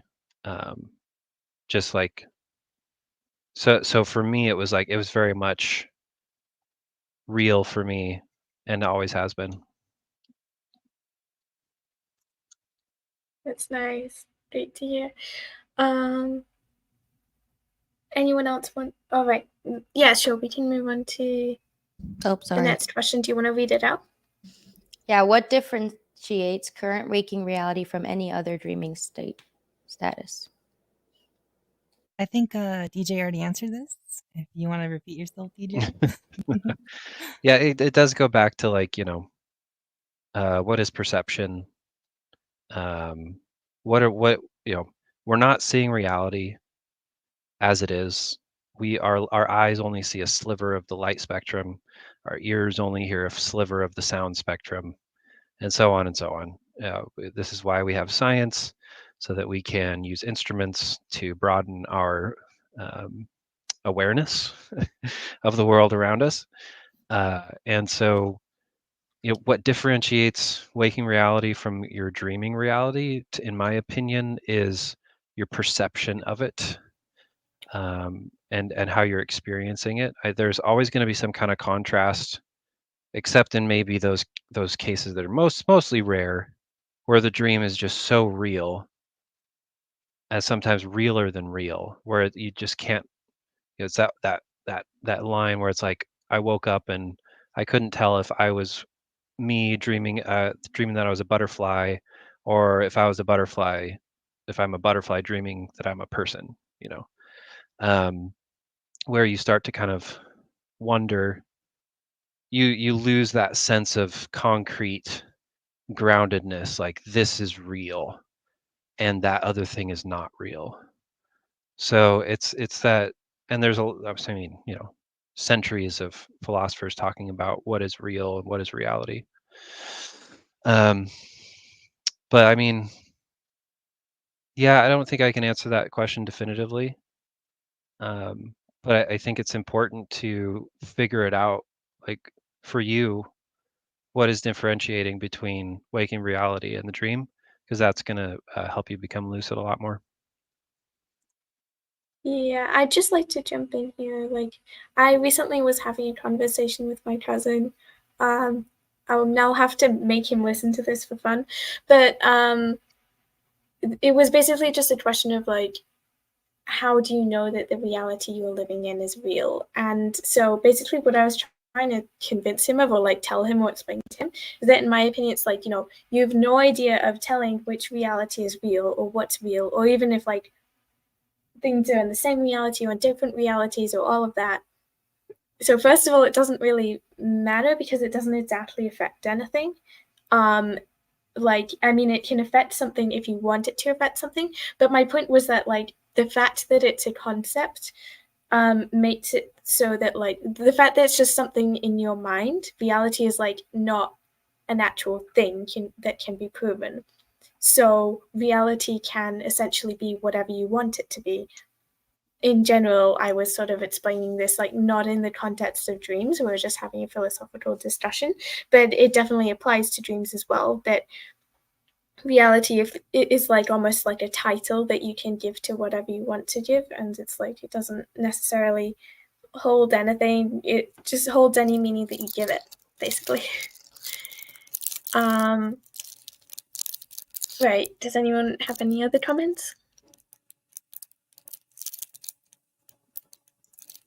Or we can move on to the... All right, yeah, you can go. I was just thinking about the when we were talking about reality checks as well, the word reality. I like the term reality check. I'm not checking that I'm in reality. I'm checking like which reality, what the quality of reality is that I'm experiencing. Reality is dreaming when I'm in a dream. So waking reality, I think, is a cool term in that question. That's all.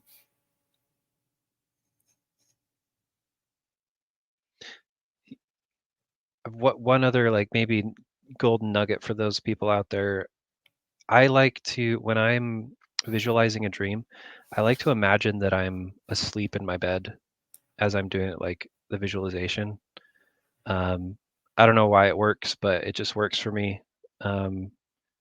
My brain questions things a lot, so I feel like when I visualize, it's almost like just floating in nothingness. But for whatever reason, if I kind of ground that in the fact that I'll be laying in my bed, that's where I will be, that's what I'll be doing, and then that'll, you know, the dream will be happening as I'm laying in bed. That seems to help, and that kind of speaks to the differentiating between waking and dreaming. Even though in this waking life I'll be laying in bed, you know, motionless, I'll actually be dreaming and doing all this crazy stuff.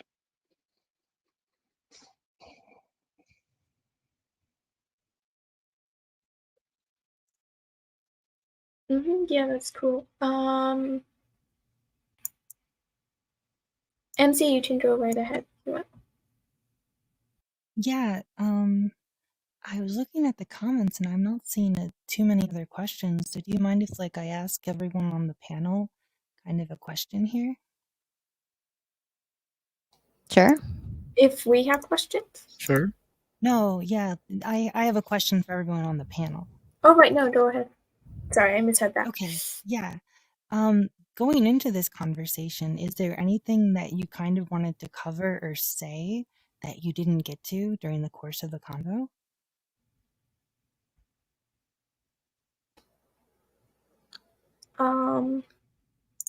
I mean, in my specific case, I was like thinking of talking about, I I just don't really know whether or not we got to it completely or not in my specific case, but I was sort of thinking of like stuff to do with, based on whatever fundamentals we see of lucid dreaming, like if we could decide on what the fundamentals are, how does that actually affect people's practice and techniques, and I mean, like, you know, the stuff that people have to actually do to lucid dream, because I don't remember too much about this, so I was like trying to think of whether or not to bring this up, because it's like opening a whole can of worms, but like at the same time, it's I think Sensei was talking about how if memory really is like one of the only like fundamental aspects of lucid dreaming, and memory alone,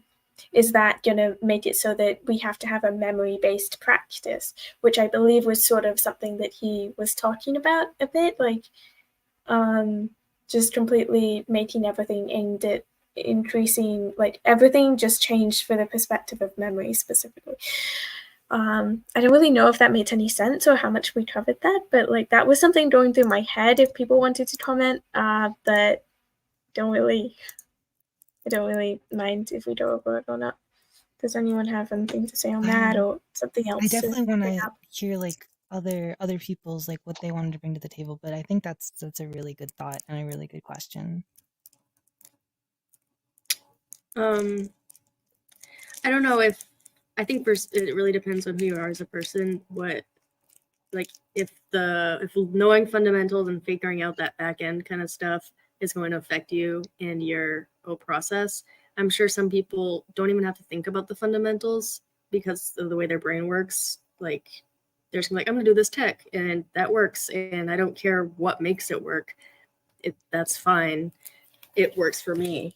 But like, especially I'm thinking about memory more and how memory is quote unquote everything, but I'm still doing something that looks like a critical state test. It's just how I define it. So that might answer your question a little bit, Crystal. I've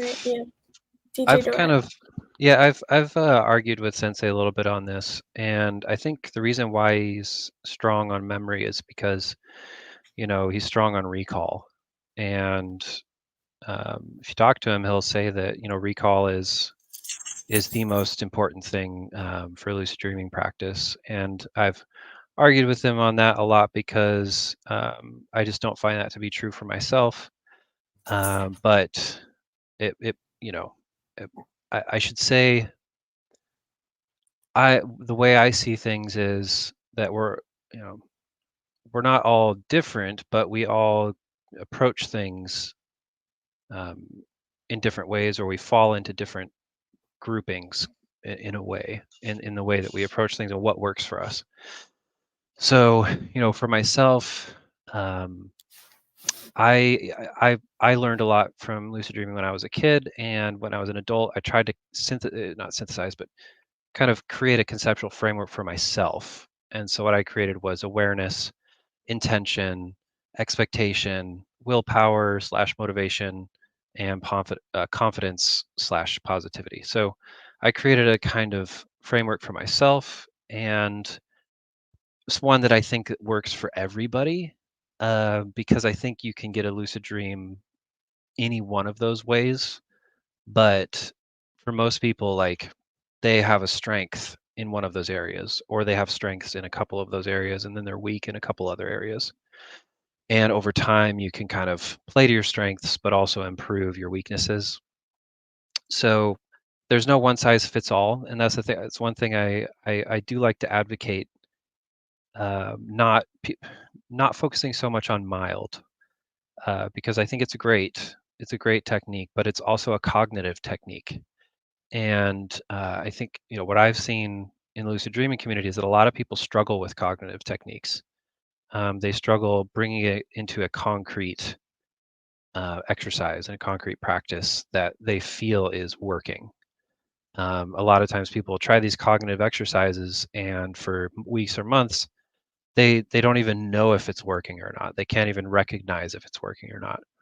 So I think it's important for people to realize that different approaches might work for them better, and there isn't just one approach. There are a number of approaches.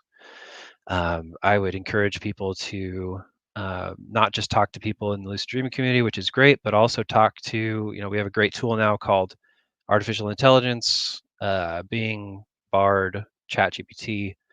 Start asking them questions about, okay, there's cognitive techniques, but list me 10 techniques that are not cognitive techniques. So kind of answering those, Crystal, your question and Mizik's at the same time. I think if there's one thing I could share with people, it's that trust yourself first of all, and approach lucid dreaming with a sense of play rather than as an equation in which you enter the right variables and you get the right results. Think of it as play. You're exploring, you're learning about yourself. I know people, they want to get into lucid dream real quick and have the experience they want to have. But if you're missing some aspects of, the ability to know how your intention works, or the ability to know how to exercise your willpower, you're going to burn out. It's going to suck. So, yeah, definitely approach it with a sense of play. I think that's some great words of wisdom. Thanks for that. Liam, you can go right ahead. Yeah. I have just a slight disagreement with something that you said, DJ.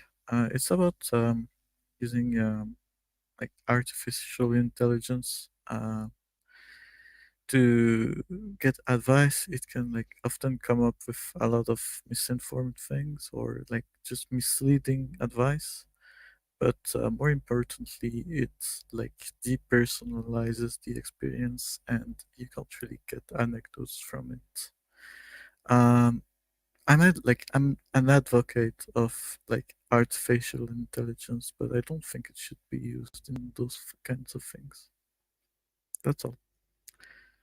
Well, I created an AI bot for our Discord server, so I'm on that side of it. Obviously there's misinformation there, but I think I think it can be a great way to explore. Like if you responsibly. yeah, I mean, if you look up mild, it's not going to tell you the right mild. It's not going to give you LaBerge's actual mild. So it leaves out dream signs. Probably not more or less than another user. Like people can be misinformative and are misinformative on Discord all the time. Other real people. Yeah, I guess it's that trust aspect, right? You say, oh, it's artificial intelligence. It's must be super smart, and it can be just as wrong as anything else. All right, thanks for that. Next we have, I think, me. I raised my hand. I'd just like to say on the topic of AI and stuff, AI is often sort of related to dream interpretation, which is often like AI can supposedly do it. Dream interpretation, I believe, is never something which anyone else can do for you. It's only something that you can do for yourself. I'm very strong on that. I just wanted to sort of like throw that in because it's like, oh, I saw a snake in my dream, and then someone else tells you, oh, that means that like something venomous is in your life or something, like that does not make sense. It can be positive, it can be negative, but like in my specific case, it's like you are the only person who can interpret what your own dreams mean, because you can think to yourself, that snake means, because I really like snakes and I've been thinking about them a lot, it appeared because I associate that type of grass with snakes appearing there. That's the stuff which goes on usually. And you can be like, this tells me something about my life, but it's you who has to say that. And it could be, oh, it's a snake, which means that something venomous is happening in my life. You can go on and on about that. Yes, snake, :3. And so it's not, in my opinion, a good idea to let AI do stuff like that for you. I think AI can sometimes be useful if you train it like basically perfectly, but I feel like human intuition can't really be as in sort of techniques and stuff, that's what I'm talking about. But human intuition generally is better, except at the same time, I feel like a lot of us sort of, I can say in Dream Cafe especially, you know, things kind of get repetitive, let's just say it, let's just put it like that, in terms of dream guiding and going, you know, like saying the same things to tons of people over and over again. And you may as well use an AI for that if you're just going to say, you know, here's how you do mild or something. But personally, I feel like, first of all, AI tends to take away from your interaction with real people. And second of all, I just don't like trusting AI with stuff. I'd also like to add, just on an alternative note, giving dreams to AI to make a picture out of them, or like to AI generate an image, is also something that I personally don't like the idea of. Because I've heard stories of people like having to try tons and tons and tons to get an accurate image of their dream guide. And so I feel like in doing that, you might not only warp your own perception of the dream guide, like your own memory of your dream guide, by seeing so many sort of like similar images that aren't quite the same, or you could end up basically with something not quite right, or just, you know, it's like you're trying to get something else again to do something which only you can do because it's a part of your mind. So again, I feel like if you're going to try and bring your dream guide, for example, to reality, then you'd want to do that by drawing them yourself. That's just kind of the way that I go about some of this stuff, because that's what comes to mind when AI gets talked about. I feel like AI is very closely linked in terms of lucid dreaming, of like with these ideas of like interpretation or generating images and stuff like that, which is not something that I'm really in favor of. Except if you want to have fun with it, go ahead. But as well, in terms of information, it doesn't always seem the best either. Personally, I really enjoy reading through actual guides written by people, so that you can see all of their different perspectives and sort of individual like views on specific techniques and their different variations on the techniques. For example, if I was learning mild, I'd look at the original LaBerge, of course. I might look at Stifles, I might look at Liamchoux, I might look at my own. But you know, it's like, you know, you're getting all of these perspectives, you're looking at the original, you're looking at this, that. I feel like AI can be useful in some circumstances, but generally I don't really look at it positively, especially as it's really difficult to sort of train it with some stuff. Anyway, sorry, that kind of got long. I started rambling a bit. Who raised their hand first? I think we had Nightowl, who wanted to comment on this, but he is not currently in because I think he has some funny connection. As in like, let me see. Okay. Nightowl, are you here? Sorry, my audio quality is probably dropped off, but can you hear me? Don't worry, you can go ahead if you want. Yep. Yeah, I just wanted to say AI is coming, guys. It's either gonna leave us in the dust or, you know, take us along for the ride. I feel as if, regardless of how we feel about it, it is going to change a lot of industries. And the best case scenario, in my opinion, is to integrate with AI and become cyborgs. No, but seriously, human training is what distinguishes a good AI model from, you know, something superficial. So I really think that it can be used almost as like a training tool to empower you with the skills you need in order to analyze your own dreams. There is a lot of intuition that comes with that. And like you mentioned, Crystal, I agree wholeheartedly that only the dreamer knows the key to unlocking their own subconscious.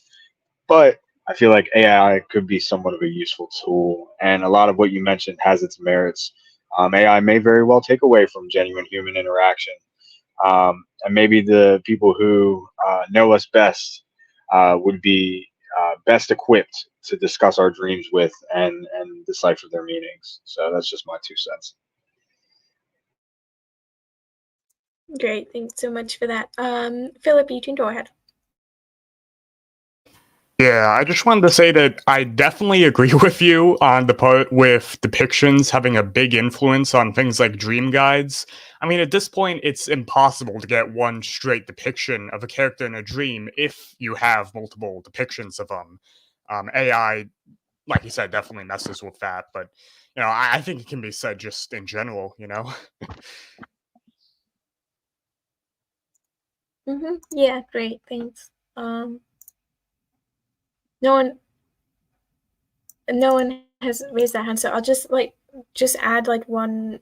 Oh, Liam, you just did, but I'll just add one comment to what's just been said, which is that as to what Nightowl said, I'm not saying that AI isn't coming. In fact, I'd say it's here pretty much. But what I'm saying is for dreams specifically, I'm not actually saying anything in terms of AI in general. I'm just talking specifically dreams. I wouldn't really you can play around with it and you can try and do stuff with it. But in terms of interpretation and stuff like that, I personally don't really feel like you should really believe it too much in that sense. And although consuming content on how to interpret your dreams is a good point that I didn't really consider, how to try and understand your dreams, I think that is really important. Although again, personally, I'd prefer reading actual guides rather than asking AI and getting a smaller, shorter, sort of more concise but response taken from tons of different sources, because I like sort of the individual personality of each guide that you'll be getting. And essentially, Liam, you can go ahead and then we might take some more questions. Maybe it depends where this goes, but Liam, you can go. Yes. Specifically on AI generation of dream guide images, or just images from your dream. I was just about to point out that dreams, even in dreams, your perception of the characters aren't gonna really be the same, consistent for sometimes. You're gonna have the the persons you might be interacting with in the dreams might change a bit around, and it would really mess with your memory of it too. So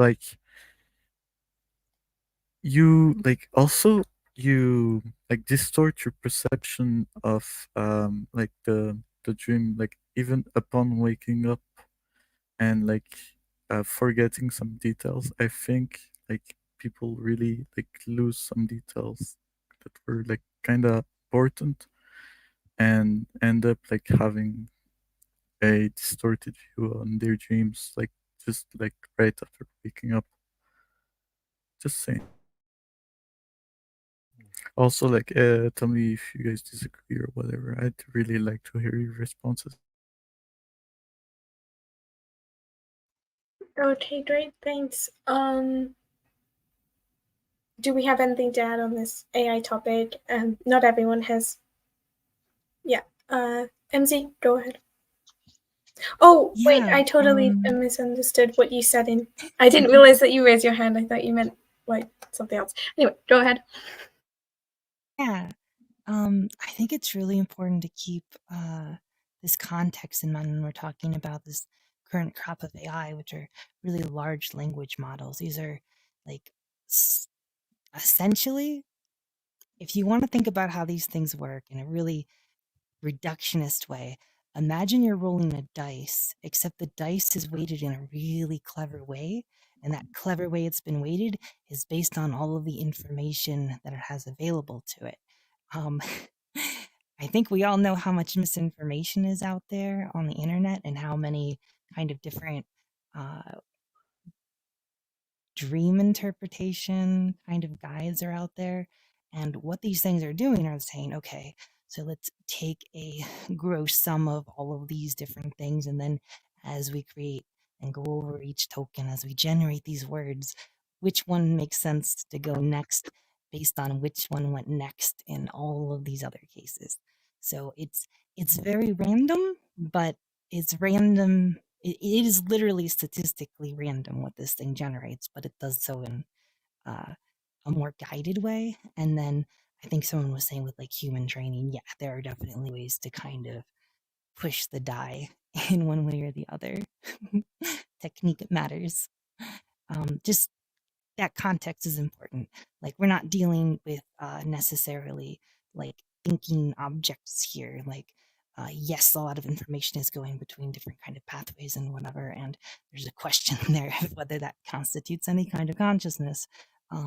But until we get some of these more generalized approaches to kind of, dealing with information, this thing is pretty much just going to regurgitate what's out there, unless you're very specific about how you train it. Which, I think what DJ's done with the Morpheus bot over on OmniLucid is like a good example of something that can produce somewhat clever seeming results if it has very pointed information. I think there's definitely more work to be done there as far as like contextual, like memory based things. I think you wanted to like have it personalized to each individual, which would be really neat because then it can actually bring in that individual approach for each person. But yes, important context. We are rolling dice with this. Nice point there. Does anyone else want to interject on the AI topic?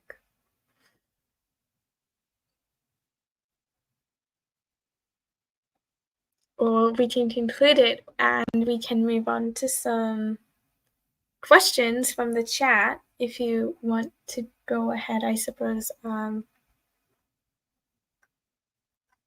Yeah, if you want to go ahead, Amina. In what other ways than writing your dreams down can you improve dream recall?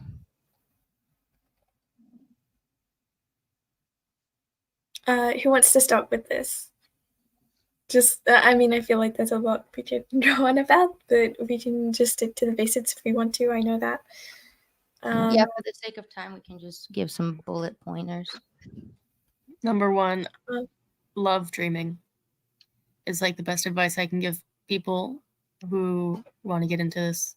It's the more you think about your dreams, not because you're like, oh, if I think about my dreams, maybe I'll remember. Like, dreaming is really cool. And if you can figure out a way to understand that and like find your way into it as a fascination, then you're going to have a lot more dreams because you're thinking about them, not for any specific reason, just because they're fucking cool. Yeah, I think that's definitely a very, very like a really important point to get across. Like it should be forefront of the lucid dreaming sort of like what we're saying, because lucid dreaming, I like what I read one time, which was that lucid dreaming is a practice of dreaming. So you have to really put importance on your dreams themselves rather than sort of leaving them behind to try and get these sort of better dreams or something that you're dreaming of or whatever. I can just like lay out the really basics just because like I know everyone here has probably said it like a million times. Dream delving. Does anyone want to like go over that really fast? Feel like they're strong and like just doing it really quickly? Yeah. I'd be down to it. Go ahead.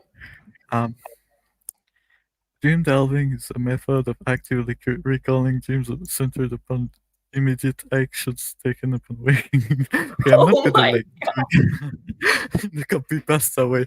No, it's simply like basically you're like waking up from a like dream, and then you think about what you last dreamed about, and you try to backtrack from there. Like yeah, for example, you like dreamt about being at the farm, then there is a cow, and like you see it and you say hi to it. Well, you might like only remember the part where you say hi, but you might just by like thinking about that part and backtracking. I think that wasn't really a good example, but That I'm was gonna the best just continue example of with all time. and by remembering you saying hi to the cow, you're gonna remember that there's a cow and that you were at the farm, and then that before that you were eating donuts on the car with your dad on a plane because the car is on the plane and you're actually on a roller coaster to the moon, and the moon's fake and it's made out of cheese, and the cheese is all made out of the cow that is eating the cheese. Yeah. Can I add to that too? Round of applause. Yes. And also staying completely still is pretty important. Your body position is linked to the memory of the dream. So not moving when you first wake up and allowing that thread to kind of start pulling itself, like he said, starting with the last thing you remember and then building on that. I'd like to add Yes. that Stifle, I think specifically, or just in general, says that once you feel like you've gotten enough from one specific from Leo just saying cow like the Discord member, yeah, cow reference. From once you feel like you've gotten enough, like all that you can get of a specific dream from a specific position, Stifle recommends like turning over to another position that you may have been like sleeping in before, and then you might be able to recall more or like of a different dream if you move to a different position. But sort of the emphasis here is just to sort of tell it all pretty concisely. As soon as you wake up, what you should do is you should lay still in the position that you woke. Quickly turn off your alarm if you need to, then go back to the exact position that you woke, and then think about what was I just doing, thinking, feeling, smelling, hearing. Pay attention to everything and try and sort of recall any fragments, memories that might come from that, and then go backwards from that point. Like if you're remembering one specific image, like Liam's example of saying hi to the cow, right? Then you can try and move backwards and try and remember more. I think that's basically the idea. And then once you feel like you've gotten it all, it's a good idea to like try and journal it in as much detail as you can. This kind of feeds into the fact that you should be journaling for at least 20 minutes a day is ideal. But the more the better, but you can take it as far as you want. Don't lose your sanity. But you can also turn over before journaling to try and get pieces of other dreams in positions you may have been sleeping in. And then just to quickly go over other things is that you can reread your journal before bed or anytime during the day, or try and recall your dream during the day without rereading it. Go through it throughout the day before bed, and you can re-journal. If you don't remember anything, you should journal a dream that you've had before, even if it wasn't from last night, so that you're still journaling for that like goal of like 20 minutes or something, ideally, so that your recall doesn't go down from one specific day, even if you don't recall much on that specific day, and you should generate intent before you sleep to try to remember your dreams. You can do this like probably by rereading your dreams and placing importance on your dreams, and as was mentioned previously, like really loving your dreams and enjoying them is super important anyway, so that's going to help a lot. Anyway, I started rambling. I just wanted to go over some stuff quickly. And okay, Emzi, you can go ahead first. Okay. So going back to delving for a second, it's really interesting, right? You've got this sense of proprioception tied to memory. You've got this like awareness of what happened next and going backwards and what have you. But what I think might spice it up a little bit, make it into like a full-fledged technique once you've got like the basics down. Stay still, work backwards through a dream step by step. As you're going step by step, consider if it made sense from one thing to transition into the other. I think you might find you'll get some interesting results. That is a new one, actually, to me. Somehow that is a new one. I love that. I'm going to do that myself, actually. That's good. Who was... Oh, DJ, you can go ahead. Yeah, so I have I think I may have deleted it now, but I have this thing on doing a mental dream journal because I hate dream journaling. So I try to get to the point where I don't have to record my dreams anymore as soon as possible when I'm practicing. So what I'll do is the main aspect of that practice is before you go to sleep at night, recalling the events of your day and recalling previous dreams, focusing particularly on something that is significant to you, and recalling it in as much detail as you possibly can. So I see it as kind of like exercising your memory muscle before you go to sleep. And it's a technique that I used to do when I was a kid. A lot of my stuff I did as a kid, and then tried all the techniques, and then went back to what I was doing when I was a kid. It's also something I've found in a couple spiritual traditions, Tibetan, Kabbalah. They also, in those kind of practices, they recommend that as well. So the really important thing there is not quantity. You don't want to just... It's not about recalling everything. It's about recalling something that is significant, especially if it's emotional, because memory is most effective when it comes to emotions. So that's a little trick you can use. I've tried to get people to use that, and it seems to work for some people. It works with your daytime memories and your dreaming memories. If you don't have a bunch of dream memories, use your day memories and so on. So yeah, it's worth a shot. That's a good... Yeah. That's a good point. That's a good recommendation. Thank you. Can I interject really fast? I just want to talk. Yeah, sure. Go ahead. Okay, so I'm not going to, but I just think it would be so cool to talk about emotional awareness and kind of bringing emotions into this conversation as like a fundamental aspect of like lucid dreaming. It's more important than I think a lot of people kind of think or kind of get to with a lot of these discussions. Some other time though. I'm just really happy DJ brought that up. It's a deep subject. Now that now that I think about it, I think that's probably a good idea. I mean, as you say, like some other discussion should be good. I feel like this could fit into a discussion that we could potentially have about sort of mindset, emotions, consistency problems that have like the majority of the community has, like, because that's something which is seldom talked about, even though it's like the major problem that most people have. I feel like that could potentially be a deep dive. So, that's little teaser for potentially next time. I don't know.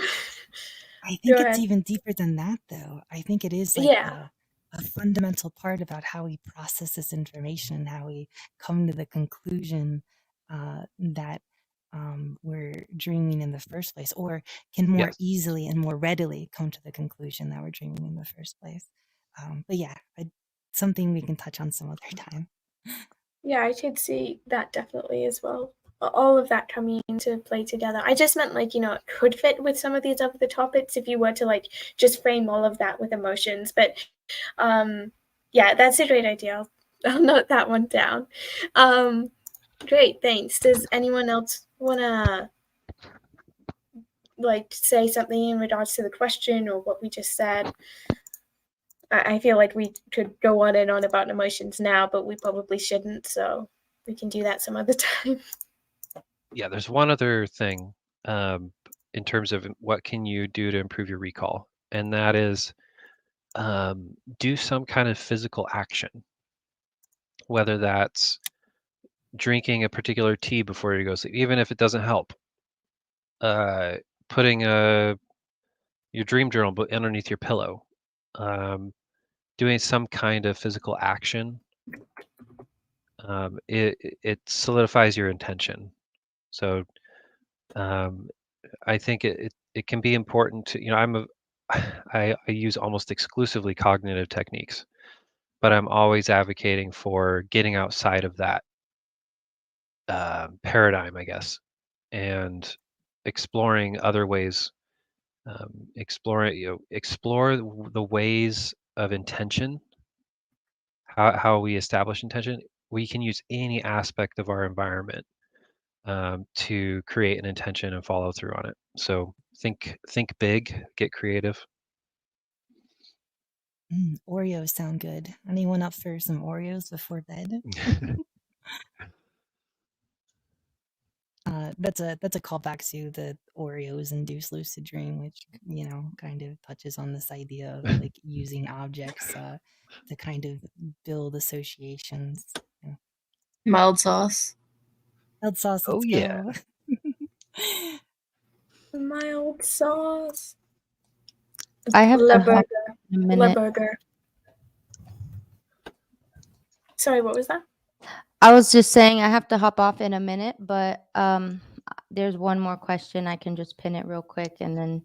Yeah, that would be great. Thanks. I think we should just absolutely speed run this last question. We've been taking a long time, I suppose. One. Well, I mean, it could be deep, but I don't know. I don't have an answer for it. So the question is, it's a two-part question. If you dreamed about dying, what happened? And the other part of that being, are there any studies about brain activity during these kinds of dreams? Which I don't know about that, but I will say really quickly that I've had so many dreams of dying. Some were horrifying and some were very peaceful, where I was just like a ghost, basically. So yeah, it's interesting, but I'll end that there. I have to hop off and I'll let everybody else close out. So thank you. Let's just all answer at once.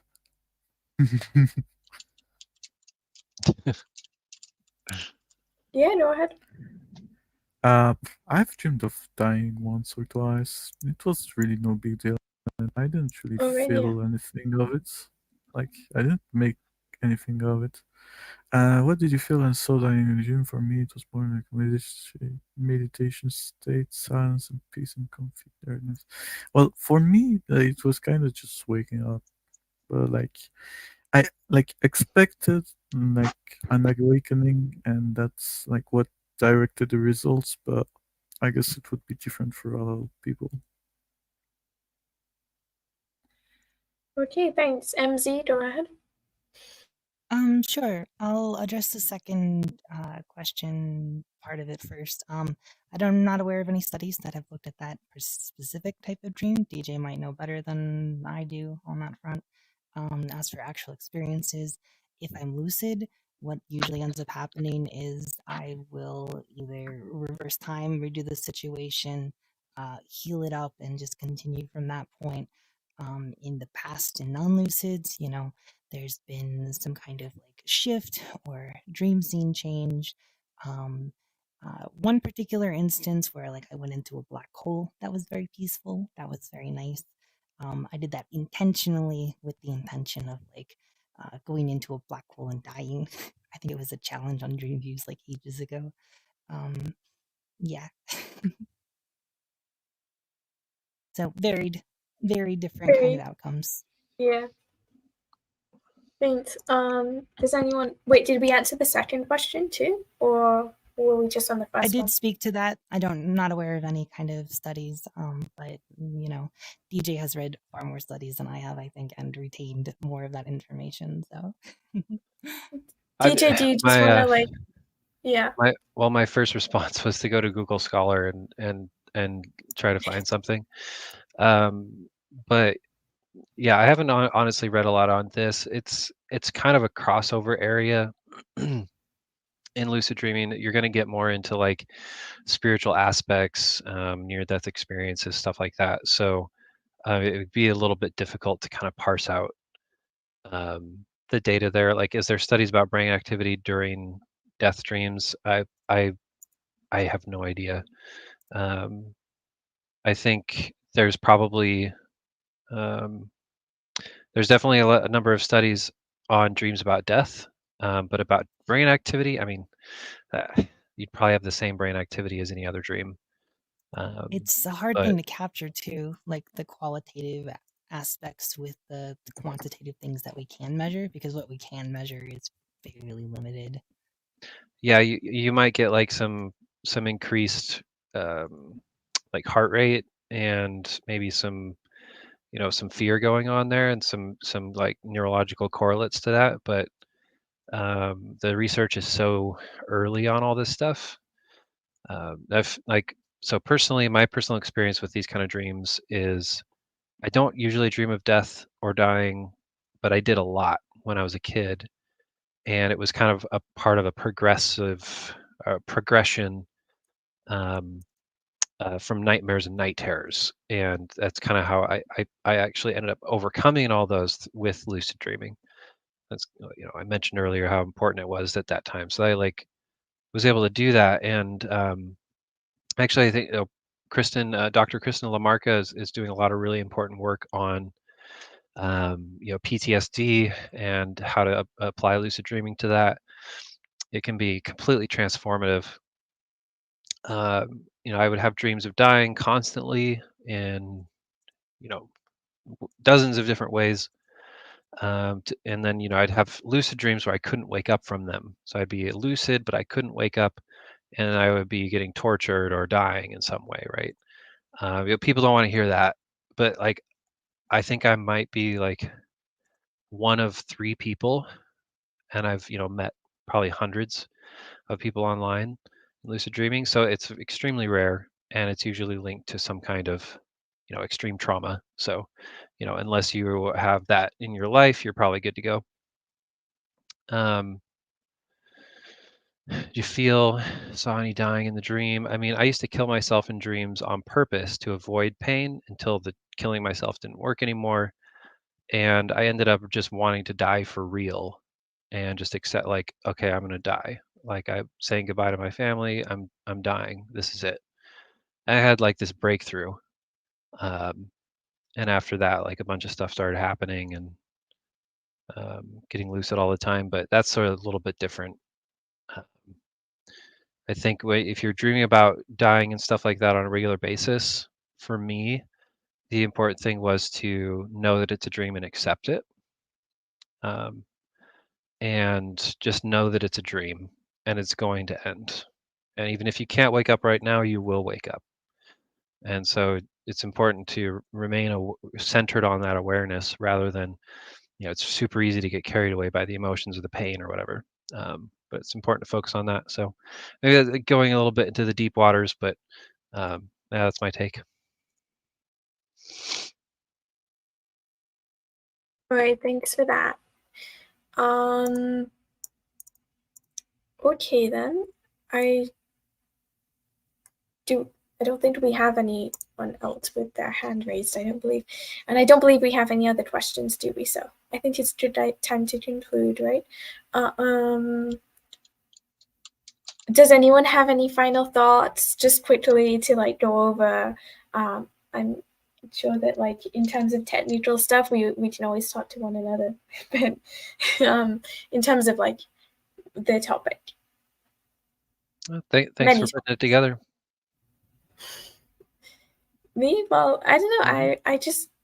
I'm so happy that we managed to like do this. This is my favorite Lucid Deep Dive or Lucid Journey that I've done so far. It's just been so fun to have so many different people and different perspectives. It's been amazing for me. So, and I'm really glad that you all managed to come and we had this amazing discussion. And I'm happy that we managed to get some viewers, and hopefully we were able to educate or even just educate one another. So I suppose that's it. Does anyone else want to say anything? And thank you to everyone. Oh, thank you to Amina for like hosting, and also thank you to Nightowl for hosting, and Emzi for helping out with the technical stuff, and everyone for just generally being around, helping out, being supportive, and the talking and the discussion was amazing. So thank you for everyone for sharing their opinions and helping out with the advertising. And I know I could go on, but there you go.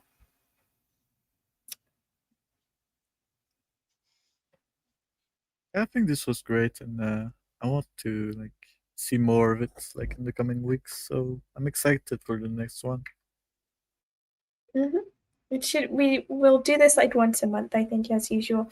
Anyway, I think that's it probably. Does anyone else want to say anything, or should we just bid farewell and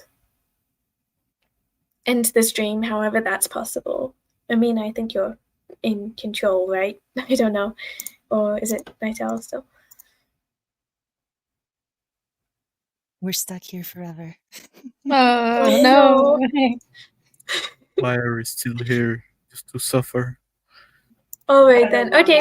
Well, Amina seems to have control. So okay. Well, thank you everyone. It's been amazing. We're gonna do it again in a month. We get to have all of the planning we want. You can end the live stream if you want to.